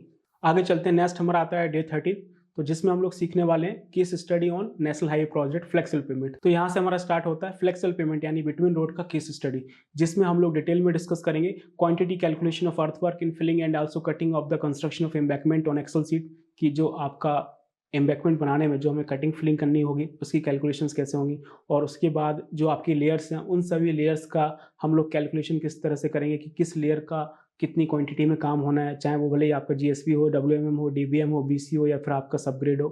और इसके अलावा जितने भी आपके पॉसिबल आइटम्स हो सकते हैं उन सभी पॉसिबल आइटम्स का हम लोग कैसे क्वांटिटी कैलकुलेशन करेंगे ड्राइंग के थ्रू एक्सेल सीट पे, वो हम सारी चीज़ें सीखने वाले हैं। और उसके बाद हम लोग क्या बनाएंगे, मेजरमेंट सीट, कि जितने भी एक हाईवे के प्रोजेक्ट्स में पॉसिबल आइटम्स हो सकते हैं उन सभी आइटम्स को हम लोग कैलकुलेट करके एक प्रॉपर मेजरमेंट सीट तैयार करेंगे। तो ये सारी चीज़ें एक्सेल में होती है, मैं आपको दिखाता हूँ कि किस तरह से होती है।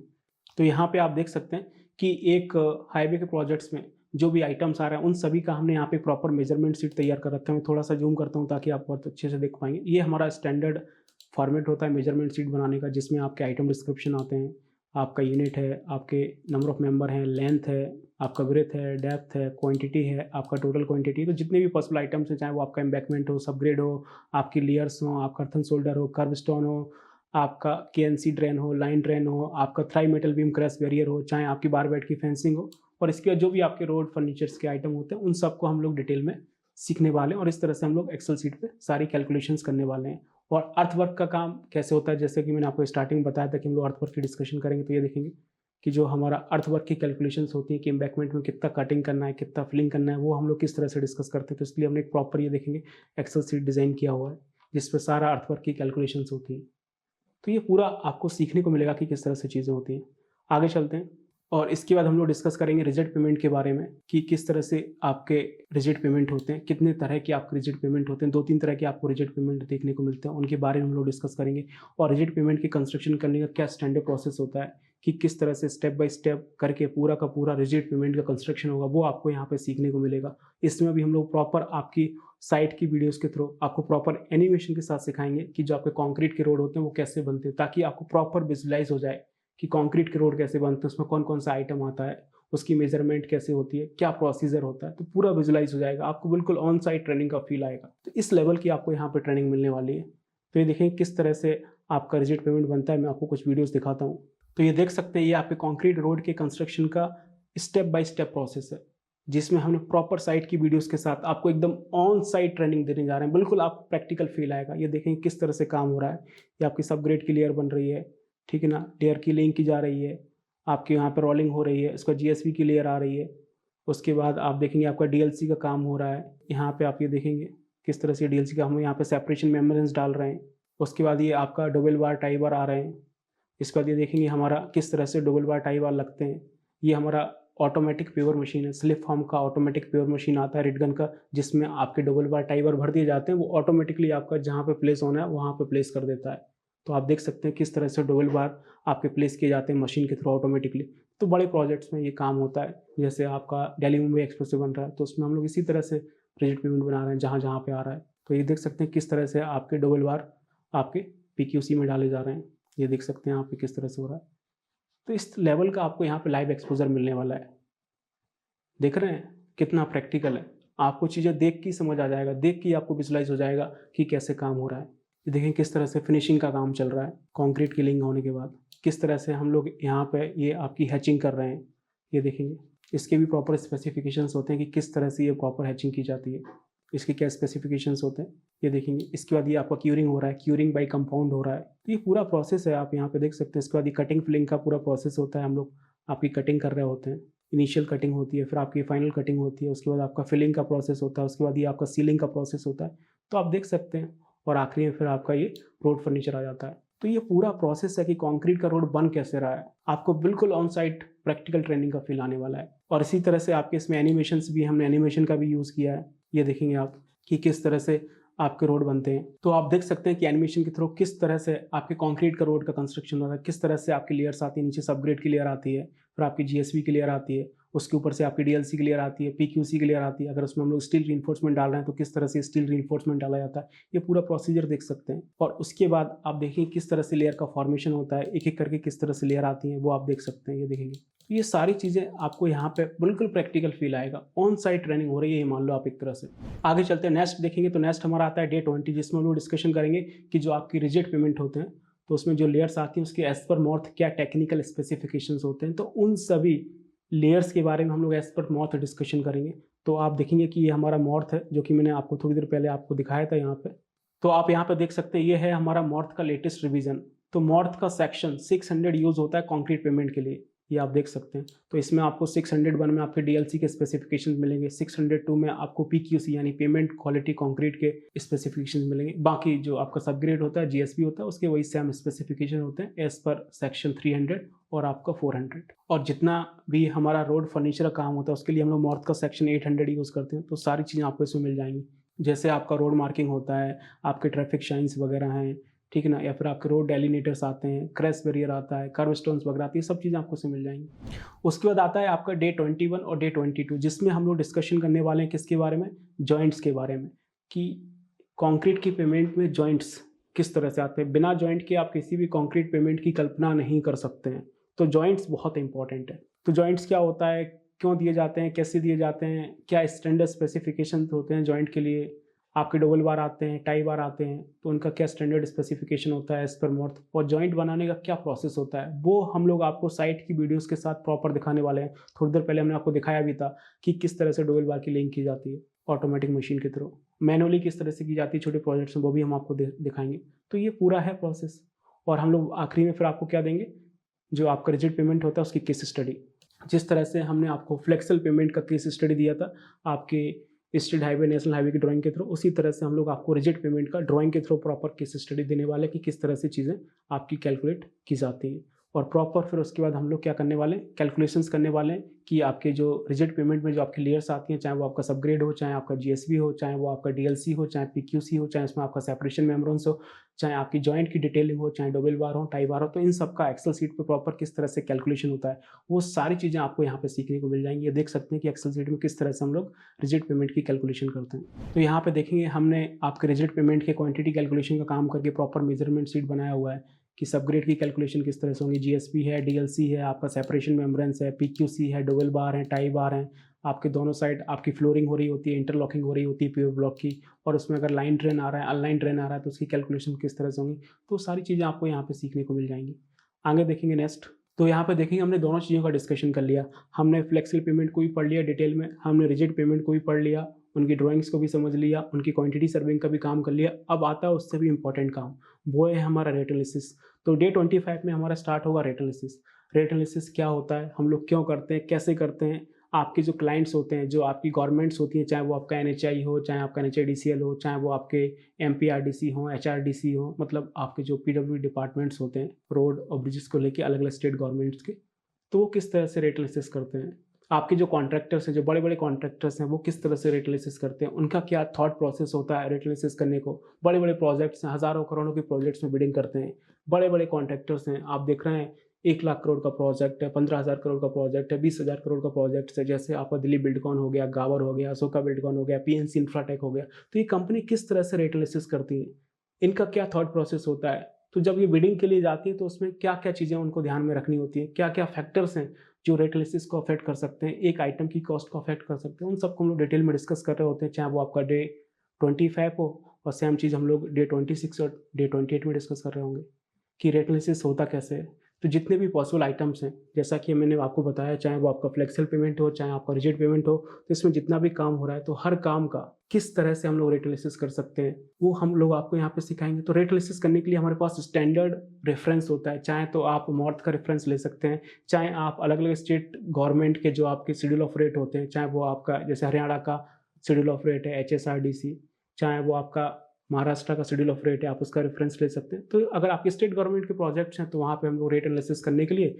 स्टेट गवर्नमेंट के जो एसओआर होते हैं, उसका रेफरेंस लेंगे। यदि आपका नेशनल हाईवे के प्रोजेक्ट्स हैं, नेशनल एक्सप्रेस के प्रोजेक्ट्स हैं, तो जो आपके मॉर्थ का जो स्पेसिफिकेशन होता है, मॉर्थ का जो स्टैंडर्ड होता है रेट एनालिसिस करने के लिए, हम लोग उसका रेफरेंस लेंगे। तो आप यहाँ पे देख सकते हैं कि जितने भी पॉसिबल आइटम्स हैं, उनका हम लोग रेट एनालिसिस कैसे करते हैं। तो ये प्रॉपर एक्सेल शीट है, जिस पे हम लोग रेट एनालिसिस सीखने वाले हैं। आपको कैरेज ऑफ मटेरियल होता है, जिसमें हम लोग मटेरियल का ट्रांसपोर्टेशन करते हैं, लोडिंग अनलोडिंग करते हैं, तो उसका रेट एनालिसिस कैसे होता है। या फिर आप लोग साइट क्लीयरेंस का काम करते हैं, जिसमें आपका ट्री कटिंग है, साइट क्लीनिंग है, आपका सीएनजी का काम है, आपका डिसमेंटलिंग का काम है, तो वो किस तरह से होता है, उसके रेट एनालिसिस कैसे होते हैं, वो हमने यहाँ पे डिस्कस किए हुए हैं। आप देख सकते हैं प्रॉपर स्टैंडर्ड एक्सेल शीट है एज पर मॉर्थ। यहाँ पे देखेंगे ये आपका अर्थवर्क से रिलेटेड जितना भी काम होता है, चाहे वो आपका एम्बैकमेंट का काम हो, चाहे वो आपका कटिंग फिलिंग का काम हो, चाहे वो आपके शोल्डर बनने का काम हो, तो जितना भी अर्थवर्क से रिलेटेड काम होता है, चाहे उसमें आपकी अलाइन ड्रेन हो, तो उन सब का रेट एनालिसिस कैसे होता है। तो ये आपका मॉर्थ का चैप्टर 3 हम लोग यूज़ करते हैं, तो जिसमें अर्थवर्क, इरोजन कंट्रोल और ड्रेनेज से रिलेटेड जितना भी रेट एनालिसिस है, सब आपको समझ आता है, ठीक है ना। और उसके बाद आप देखेंगे कि जो आपकी लेयर्स आ जाती हैं, जिसमें आपकी सब बेस की लेयर आती हैं, बेस कोर्स की लेयर आती हैं, जैसे आपका जीएसबी हो गया, आपका डब्ल्यूएमएम हो गया, डब्ल्यूबीएम हो गया, सीआरएम हो गया, आपका सीटीएसबी हो गया। तो इस तरह की जो लेयर्स होती हैं, उनका रेट एनालिसिस कैसे होता है, वो सब आपको यहाँ पे मिल जाएगा। तो रेट एनालिसिस क्या होता है? Rate analysis all about find out the unit rate of a particular item including material, man power, machinery, contractor profit और ओवरहेड। तो जो भी आप काम करने जा रहे हैं, उस काम को करने में कितना पैसा लगेगा, इंक्लूडिंग मटेरियल, मैन पावर और मशीनरी, और उसमें हम लोग अपना कॉन्ट्रैक्टर प्रॉफिट और ओवरहेड भी डाल रहे होते हैं। तो इन सबको मिला के जो आपका यूनिट रेट आता है, उसको हम लोग रेट एनालिसिस बोलते हैं। तो सारी चीज़ें आपको यहाँ पे सीखने को मिल रही होंगी। इसके बाद आप देखेंगे कि जो आपका टॉप लेयर होती है, जिसमें आपकी बिटवीन की लेयर्स आती हैं, जो आपका सरफेस कोर्स है, चाहे वो आपका प्राइम कोट हो, चाहे आपका टैग कोट हो, चाहे आपका डीबीएम हो, चाहे बीसी हो, चाहे आपका बीबीएम हो, चाहे आपका बीएम हो, चाहे आपका एसडीबीसी हो, तो जितना भी आपकी बिटवीन की लेयर आती है, उसके लिए हम लोग मॉर्थ का चैप्टर 5 यूज़ करते हैं। तो उसका रेट एनालिसिस हम लोग यहाँ पे आके सीखने वाले हैं, बिल्कुल डिटेल में ये देखेंगे। और ये सारी सीट्स हम लोग आपको प्रोवाइड भी करेंगे, सब स्टैंडर्ड काम है। तो ये रेट एनालिसिस मैंने आपको बताया मॉर्थ के अकॉर्डिंग, जो कि एनएचआई के प्रोजेक्ट्स में, एनएचआईडीसीएल के प्रोजेक्ट्स में, नेशनल हाईवे के प्रोजेक्ट्स में, नेशनल एक्सप्रेस के प्रोजेक्ट में यूज़ होता है। और जो काम आपका स्टेट गवर्नमेंट में हो रहा है, जैसे आपके स्टेट हाईवे बन रहा है, मेजर डिस्ट्रिक्ट रोड बन रहा है, अदर डिस्ट्रिक्ट रोड बन रहा है, तो वहाँ पे आपकी जो स्टेट गवर्नमेंट होती है, वो अपना शेड्यूल ऑफ रोड यूज़ करती हैं। तो जैसे ये देखेंगे आपका हरियाणा का गवर्नमेंट का आपका शेड्यूल ऑफ रेट है, तो इसके अकॉर्डिंग भी मैं आपको बताऊँगा किस तरह से रेट एनालिसिस किया जाता है। आपकी जो स्टेट गवर्नमेंट होती है, वो किस तरह से रेट को कंसीडर करती हैं, तो ये पूरा आपको यहाँ पे सीखने को मिलेगा। ये देखेंगे किस तरह से चीज़ें होती हैं। इसी तरह से जैसे अगर आपका कोई महाराष्ट्र गवर्नमेंट, हर गवर्नमेंट का अपना होता है, ये महाराष्ट्र गवर्नमेंट का है, तो महाराष्ट्र गवर्नमेंट के अगर प्रोजेक्ट्स हैं, उनके स्टेट हाईवे, उनके स्टेट एक्सप्रेस में, उनकी डिस्ट्रिक्ट रोड है, तो वहाँ पे किस तरह से रेट एनालिसिस होता है, वो लोग किस तरह से कंसिडरेशन करते हैं, वो आपको चीज़ें यहाँ पे सीखने को मिल जाएंगी। तो आप देख सकते हैं अभी तक हम लोगों ने डे 26 लेके डे 28 में आपका रेट एनालिसिस को सीखा, किस तरह से होता है अलग अलग काम का। उसके बाद आता है डे 29, जिसमें हम लोग क्या सीखने वाले हैं, आपका लेबर डिप्लॉयमेंट किस तरह से होता है, मशीनरी का डिप्लॉयमेंट किस तरह से होता है, कि हमारे रोड, हाईवे, एक्सप्रेस के प्रोजेक्ट्स में जितना भी काम हो रहा है, तो उसमें हम लोग लेबर की प्लानिंग कैसे करते हैं कि किस काम में कितनी लेबर लगानी है। या फिर मशीनरी का काम कैसे होता है कि आपके इतना सारा काम हो रहा है, तो किस काम में कौन कौन सी मशीनरी लगेगी, उस मशीनरी का क्या आउटपुट होगा, उस मशीनरी का क्या कॉस्ट आएगा, वो सारी चीज़ हम लोग मशीनरी डिप्लॉयमेंट में सीखेंगे। तो लेबर प्लानिंग भी बहुत इंपॉर्टेंट है, मशीनरी प्लानिंग भी बहुत इंपॉर्टेंट है, तो वो भी हम डिस्कस कर रहे होंगे कि किस काम में कितना लेबर लगेगा, उसका एनालिसिस कैसे होगा, किस काम में कौन सी मशीन लगानी है, कितनी लगानी है, कितनी देर तक आप मशीन काम करेगी, वो भी हम यहाँ पे डिटेल में सीखने वाले हैं, ठीक है ना। और यहाँ पे हम आपको प्रॉपर डिटेल में प्रोवाइड करेंगे कि किस काम में कितनी मशीनरी लग रही है, उसका क्या आउटपुट है, वो सारी चीज़ें आपको यहाँ पे सीखने को मिल रही होंगी। और एट द एंड फाइनली हम लोग क्या प्रिपेयर करते हैं, अपना बीओक्यू, बिल ऑफ क्वांटिटी, जिसके लिए हम लोगों ने इतनी मेहनत की है। तो ये पूरा आप जो 30 डेज़ का अभी तक ट्रेनिंग मॉड्यूल हुआ है, इसमें हम लोग जो भी मेहनत की है वो किस लिए की है, ताकि हम बीओक्यू बना सकें, बिल ऑफ क्वांटिटी बना सकें। तो मैं आपको प्रॉपर बीओक्यू बनाना सिखाऊंगा कि किस तरह से आपका बीओक्यू बनता है, ये आप देखेंगे। ये देखेंगे, पहले हम लोगों ने अपनी मेजरमेंट शीट्स प्रिपेयर की थी, जब हमने आपके फ्लेक्सिबल पेमेंट का क्वांटिटी टेक ऑफ किया था, रिजिड पेमेंट का क्वांटिटी टेक ऑफ किया था, तो उस समय हम लोगों ने इस तरह से आपकी मेजरमेंट शीट्स प्रिपेयर की थी। ये देखेंगे, तो इन मेजरमेंट शीट्स का हम लोग यूज़ करके आखिरी में क्या बनाते हैं, अपना बीओक्यू बनाते हैं, बिल ऑफ क्वांटिटी, जिसको आप अब्स्ट्रैक्ट शीट भी बोल सकते हैं। तो पूरे प्रोजेक्ट को इसमें समराइज़ करते हैं कि क्या काम होना है, कितनी क्वांटिटी में होना है, उसका क्या रेट है, उसका क्या अमाउंट है, और एट द एंड जब आप सभी आइटम्स के अमाउंट को ऐड कर देते हैं तो हमारा क्या आ जाता है, टोटल कॉस्ट ऑफ प्रोजेक्ट आ जाता है। तो इस तरह से आपका बीओक्यू बनता है। अब ये बीओक्यू दो तरह से बनता है, अगर स्टेट गवर्नमेंट के प्रोजेक्ट्स हैं तो उसका बीओक्यू अलग तरह से बनता है, अगर आपके नेशनल हाईवे के प्रोजेक्ट्स हैं, नेशनल एक्सप्रेस के प्रोजेक्ट्स हैं, तो उसका बीओक्यू अलग बनता है, क्योंकि वो मॉर्थ के स्टैंडर्ड से बनता है। बाकी स्टेट गवर्नमेंट के प्रोजेक्ट्स होते हैं वो एसओआर के अकॉर्डिंग होते हैं। तो दोनों चीज़ें मैं आपको इसमें बनाना सिखाऊंगा कि किस तरह से होते हैं। तो ये पूरा क्वांटिटी सर्विंग का प्रोग्राम है जो हमने आपके लिए डिज़ाइन किया है। एक एक चीज़ आपकी आईआरसी और मॉर्थ के रेफरेंस के साथ हम लोग आपको यहाँ पे कवर कर रहे होंगे, बिल्कुल प्रैक्टिकल एक्सपोजर के साथ। आगे चलते हैं, तो आप देखेंगे अभी तक हमारे 38 सेशन हुए हैं, यानी 38 डेज हुए हैं, तो हमने अपने क्वांटिटी सर्विंग के काम को सीख लिया है, खत्म कर लिया। अब जो बारी आती है वो आती है बिलिंग की, कि हाईवे प्रोजेक्ट्स में बिलिंग किस तरह से होती है। तो अब आपके बिलिंग के सेशन स्टार्ट होंगे, जो कि आपका डे 31 है। तो डे 31 में हम लोग सीखेंगे कि आपके हाईवे कंस्ट्रक्शन बिल क्या होते हैं, एक बिलिंग इंजीनियर की प्रोजेक्ट में क्या रोल एंड रिस्पॉन्सिबिलिटीज होती हैं, और आपकी जो गवर्नमेंट होती है वो आपके हाईवे प्रोजेक्ट को किस तरह से इंप्लीमेंट करती है, क्या मोड ऑफ इंप्लीमेंटेशन होता है आपके रोड हाईवे एक्सप्रेसिव प्रोजेक्ट्स का, वो सीखना बहुत जरूरी है, क्योंकि उसी के अकॉर्डिंग आपकी बिलिंग हो रही होती है। और इसके बाद आता है आपका डे 32, जिसमें हम लोग सीखेंगे different mode of tenders in highway projects and it's study, कि जो आपकी गवर्नमेंट है जब टेंडर को रिलीज करती है तो कितने तरह के टेंडर रिलीज करती है, जिसके बिहाफ पे आपके रोड हाईवे एक्सप्रेसिव प्रोजेक्ट का कंस्ट्रक्शन काम होता है। क्योंकि जिस बिहाफ पे आपके टेंडर रिलीज किए जाएंगे, जिस तरह के टेंडर रिलीज किए जाएंगे, उस तरह के आपके क्लाइंट और कॉन्ट्रैक्टर के बीच में कॉन्ट्रैक्ट साइन होगा, और जिस तरह का कॉन्ट्रैक्ट साइन होगा और उसी तरह से आपके उस प्रोजेक्ट में बिलिंग होगी। आपके और हमारे कहने से बिलिंग नहीं होगी, बिलिंग होगी उस कॉन्ट्रैक्ट एग्रीमेंट के अकॉर्डिंग जो क्लाइंट और कॉन्ट्रैक्टर के बीच में हुआ है। बिलिंग इज ऑल अबाउट कि जो आपका क्लाइंट है वो कॉन्ट्रैक्टर को किस तरह से पेमेंट कर रहा है, वो सारा का सारा प्रोसीजर आपके कॉन्ट्रैक्ट एग्रीमेंट में लिखा होता है। तो ये समझना बहुत ज़रूरी है कि जो आपके हाईवे के प्रोजेक्ट्स होते हैं, चाहे वो एक्सप्रेसवे के प्रोजेक्ट्स होते हैं, तो उसमें कितने तरह के कॉन्ट्रैक्ट्स होते हैं जो आपकी क्लाइंट और कॉन्ट्रैक्टर के बीच में साइन होता है, उसको समझना बहुत ज़रूरी है। तो हम लोग अलग अलग कॉन्ट्रैक्ट को यहाँ पे एक्सप्लोर करेंगे कि उसमें क्या क्या टर्म्स कंडीशंस होती हैं, कब कौन सी गवर्नमेंट किस तरह का टेंडर रिलीज करती है, किस तरह के कॉन्ट्रैक्ट साइन होते हैं, वो हम आपको यहाँ पे डिटेल में सिखाने वाले हैं। तो आप यहाँ पे देख सकते हैं कि कितने तरह के आपके कॉन्ट्रैक्ट्स हो सकते हैं एक रोड हाईवे एक्सप्रेसिव प्रोजेक्ट्स में, चाहे वो आपके आइटम रेट के कॉन्ट्रैक्ट हो, चाहे वो आपका ईपीसी हो, चाहे आपका बॉट हो, बिल्ट ऑपरेट ट्रांसफर, चाहे वो आपका हैम हो, हाइब्रिड एन्युटी मॉडल।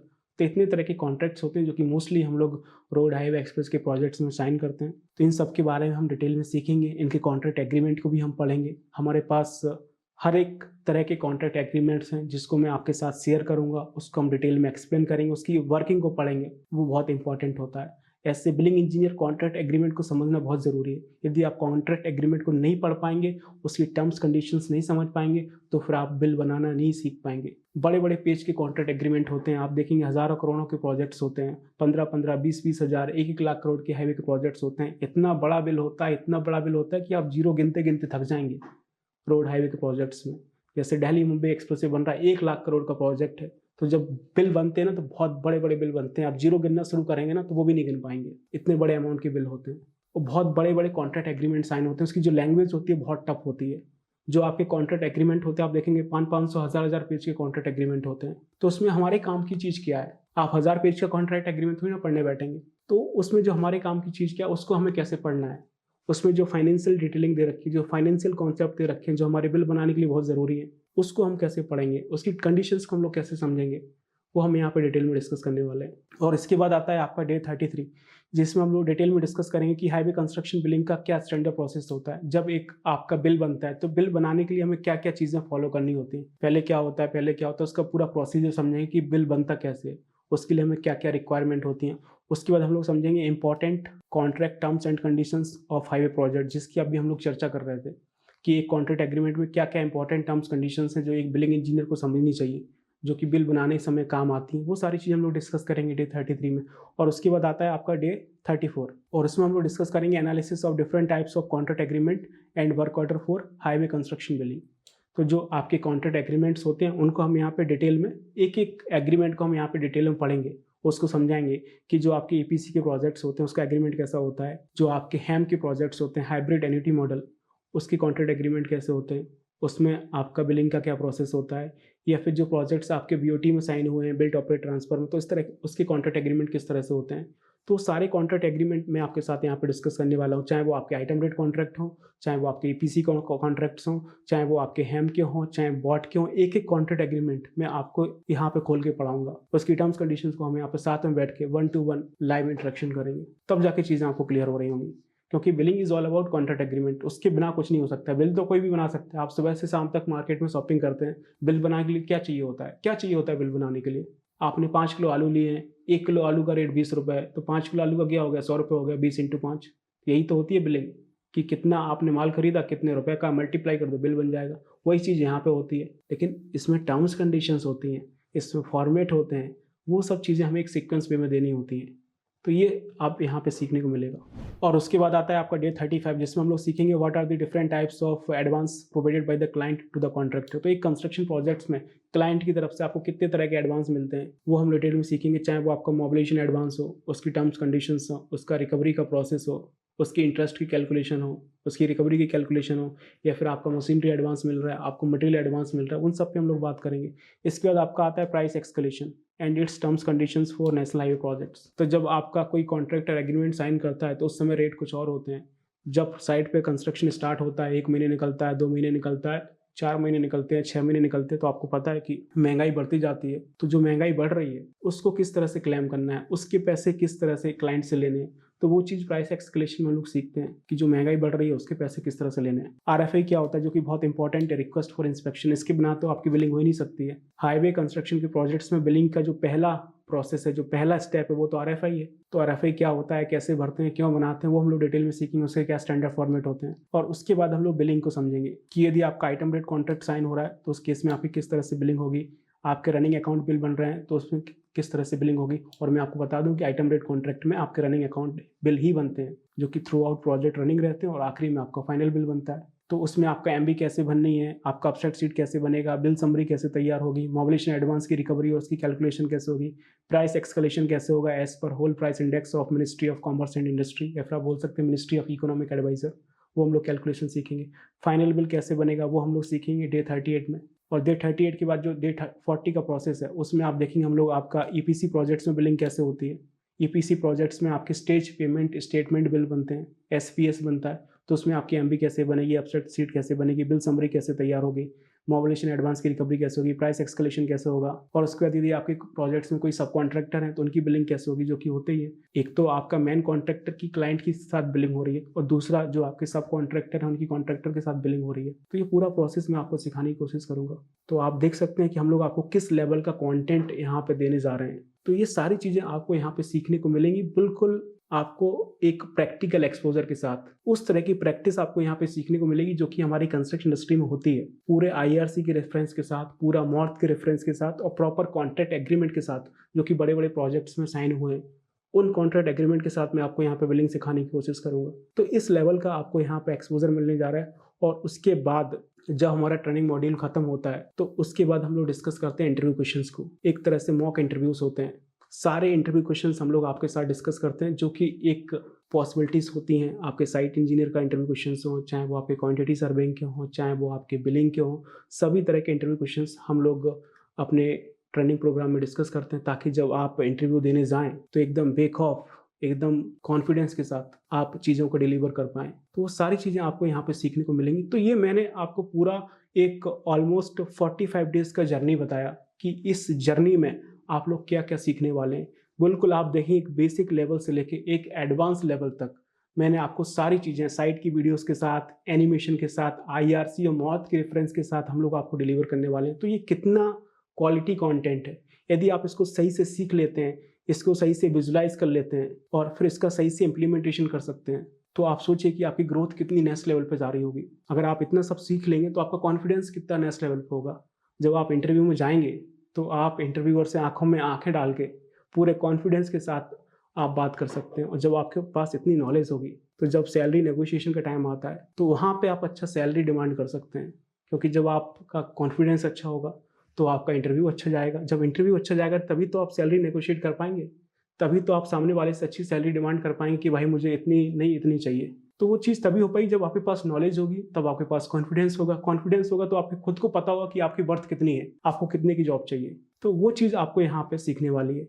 तो मैंने आपको यहाँ पे पूरा समराइज़ किया है कि जो हमारा ट्रेनिंग मॉड्यूल होने वाला है 45 डेज़ का, उसमें हम लोग आपको डे 1 से लेके डे 45 डेज़ तक हम लोग आपको क्या डिलीवर करने वाले हैं। तो आई होप आपको ये पूरा ट्रेनिंग मॉड्यूल समझ में आया हो कि इस ट्रेनिंग प्रोग्राम में आपको क्या-क्या सीखने को मिलेगा। तो अभी तक हायर प्रोजेक्ट के क्वांटिटी सर्विंग और बिलिंग के डेमो सेशन में मैंने आपको पूरे 45 डेज़ का जर्नी बताया कि डे 1 से लेके डे 45 तक आप क्या सीखने वाले हैं। क्या कंटेंट हम आपको डिलीवर करने वाले हैं, किन प्रोजेक्ट की हम केस स्टडी देने वाले हैं, वो सब मैंने आपको बताया। अब हम डिस्कस करने वाले हैं कि जो हमारा ट्रेनिंग मॉड्यूल है, उस ट्रेनिंग मॉड्यूल के क्या फीचर्स होने वाले हैं। इस ट्रेनिंग मॉड्यूल में आपको क्या-क्या चीज़ें मिलने वाली हैं, आपको क्या बेनिफिट्स मिलने वाले हैं, हमारी तरफ से क्या कंटेंट आपको मिलने वाला है, चाहे वो आपके नोट्स हों, चाहे वो आपके एक्सेल शीट्स हों, चाहे वो आपकी ड्राइंग्स हों, चाहे वो आपके आईआरसी कोड हो, तो वो आप यहाँ पे देख सकते हैं।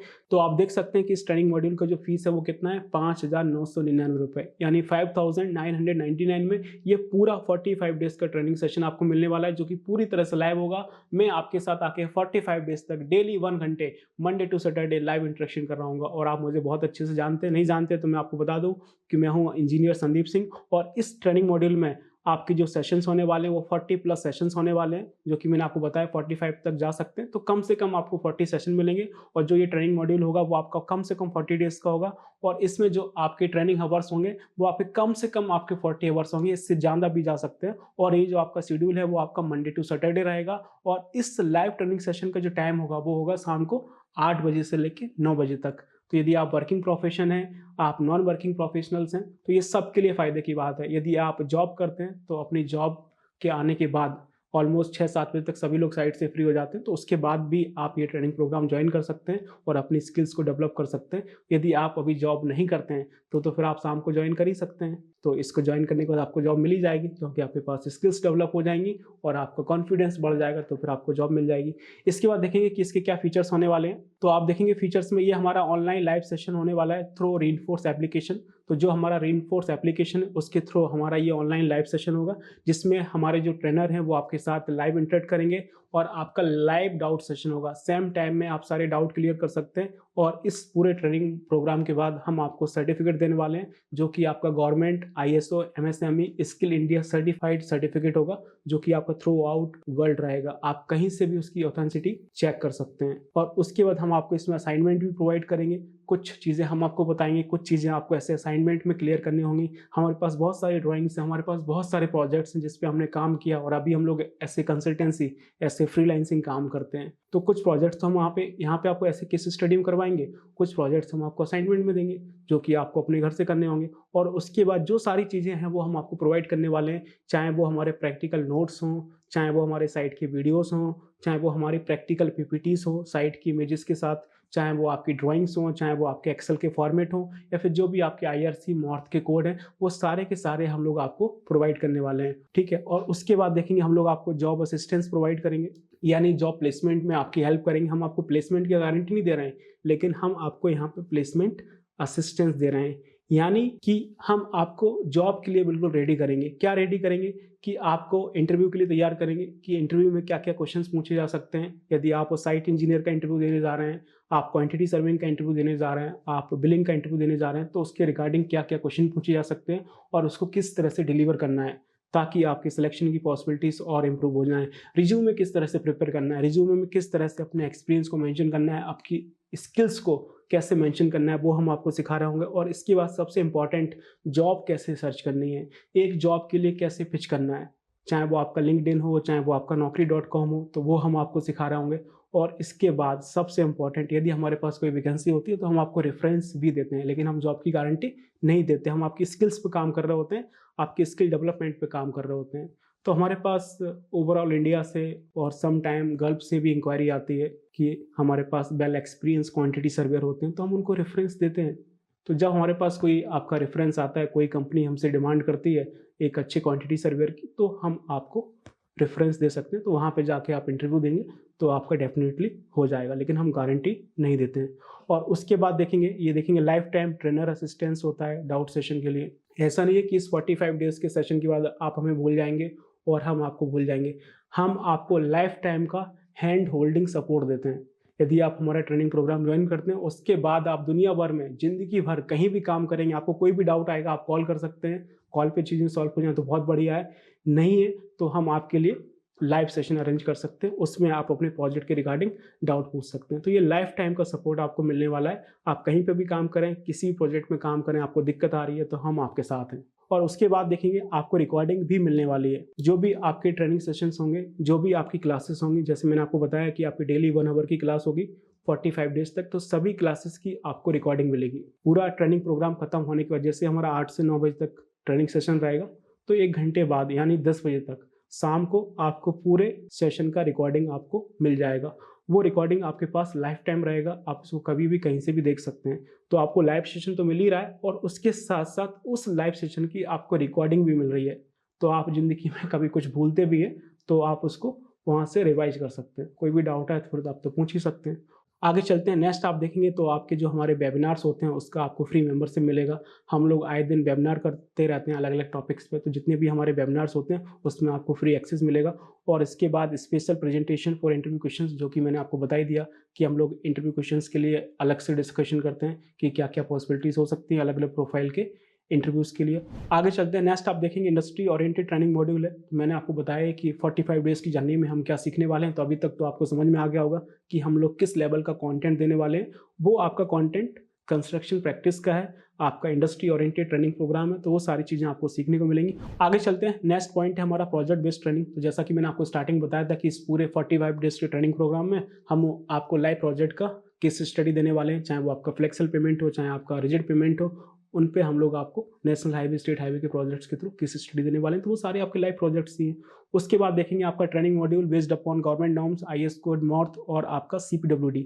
तो कहने का मतलब ये है कि जो भी आपका ट्रेनिंग प्रोग्राम होगा कुछ भी हवा में नहीं होगा, उसमें हम लोग अपने 8-9 साल का एक्सपीरियंस आपको दे रहे होंगे। हमने जो अपनी मेहनत से पिछले 8-9 साल में सीखा है, वो पूरी की पूरी मेहनत हम आपको 1.5 महीने में देने वाले हैं। तो आप सोच रहे हैं आपकी ग्रोथ किस लेवल पे जा रही होगी, और पूरा रेफरेंस आपको मिलेगा। ऐसा नहीं कि कोई भी चीज़ हवा में बात की जाएगी, सारा का सारा जो रेफरेंस होगा, सारी की सारी जो डिस्कशन होगी, वो सारा डिस्कशन हमारा IRC के कोड के ऊपर होगा। सारा का सारा डिस्कशन हमारा मॉर्थ के स्पेसिफिकेशन पे बिहाफ पे होगा। तो जो भी चीज़ यहाँ पे बताई जाएगी वो एकदम फैक्ट पे बात होगी, टू द पॉइंट हम बात करेंगे कि किस तरह से चीज़ें होती हैं, और उसमें मैं अपना एक्सपीरियंस का तड़का तो डालूंगा ही डालूंगा, और सारी चीज़ें आपको एक सिंपल वे में डिलीवर की जाएंगी। कभी कभी क्या होता है कि जो हमारे कोड बुक होते हैं उसमें थोड़ा सा डिफिकल्ट लैंग्वेज होती है, आपको नहीं समझ आती है, चाहे वो आपका IRC हो, चाहे वो आपके मॉर्थ हो, चाहे आपके IS कोड हो। तो उन सभी को हम लोग आपके साथ एक सिंपल भाषा में डिस्कस करेंगे ताकि आप उसको समझ पाएँ और उसको अपनी कंस्ट्रक्शन प्रैक्टिस में इम्प्लीमेंटेशन कर पाएँ। तो आई होप आपको समझ में आया हो कि जो हमारा 45 डेज़ का लाइव ट्रेनिंग प्रोग्राम होने वाला है उसके क्या फीचर्स हैं, उसमें आपको क्या चीज़ें मिलने वाली हैं, क्या कंटेंट मिलने वाला है, वो मैंने आपको डिटेल में एक्सप्लेन किया। तो आप देख सकते हैं कि जो पूरा ट्रेनिंग मॉड्यूल है इसकी फीस कितनी है, मात्र 5,999 रुपये। और ये कितनी अफोर्डेबल फीस है, इससे अफोर्डेबल नहीं हो सकता है। आपने कॉलेज में लाखों रुपये खर्च किए हैं, 4 साल बर्बाद किए हैं, हम आपको यहाँ पे मात्र 1.5 महीने में, मात्र 45 डेज में मैं आपको अपने 8 से 9 साल का एक्सपीरियंस देने जा रहा हूँ। तो ये कॉस्ट बहुत अफोर्डेबल है, इससे चीज़ें कम नहीं हो सकती है। मात्र 5,999 में हम आपको ये पूरा हाईवे प्रोजेक्ट सिखाने जा रहे हैं। तो आई होप आपको चीज़ें समझ में आई होंगी कि इस 45 डेज़ की जर्नी में 5,999 में हम लोग आपको क्या सिखाने वाले हैं। तो अगर आपको ये सारी चीज़ें समझ में आ गई हैं और आप इस कंस्ट्रक्शन इंडस्ट्री में, इंफ्रास्ट्रक्चर में अपना करियर बनाना चाहते हैं, हाईवे में अपना करियर बनाना चाहते हैं, हाईवे में आप क्वांटिटी सर्वे बनना चाहते हैं, बिलिंग इंजीनियर बनना चाहते हैं और उसमें अपने करियर को एक नेक्स्ट लेवल पे ले जाना चाहते हैं, तो आप इस ट्रेनिंग सेशन को ज्वाइन कर सकते हैं। आई होप कि आप इस ट्रेनिंग प्रोग्राम को ज्वाइन करेंगे। तो मिलते हैं फिर इस ट्रेनिंग प्रोग्राम में, और मिलके हम लोग अपनी स्किल्स पे काम करते हैं और आपकी स्किल्स को इम्प्रूव करते हैं। बस आखिरी में इतना ही कहना चाहता हूँ कि सीखना बहुत ज़रूरी है, आप कहीं से भी सीखें। Learning is very important. If you are not learning, if you are not upgrading, you are downgrading. तो स्किल्स सीखना बहुत ज़रूरी है, आपको समय के साथ अपनी स्किल्स पे काम करना पड़ेगा। तो आई होप आपको ये पूरा ट्रेनिंग मॉड्यूल आपको समझ में आया हो। तो फिर मिलते हैं इस 45 डेज़ के ट्रेनिंग सेशन में, and I wish for your bright future. Thank you so much.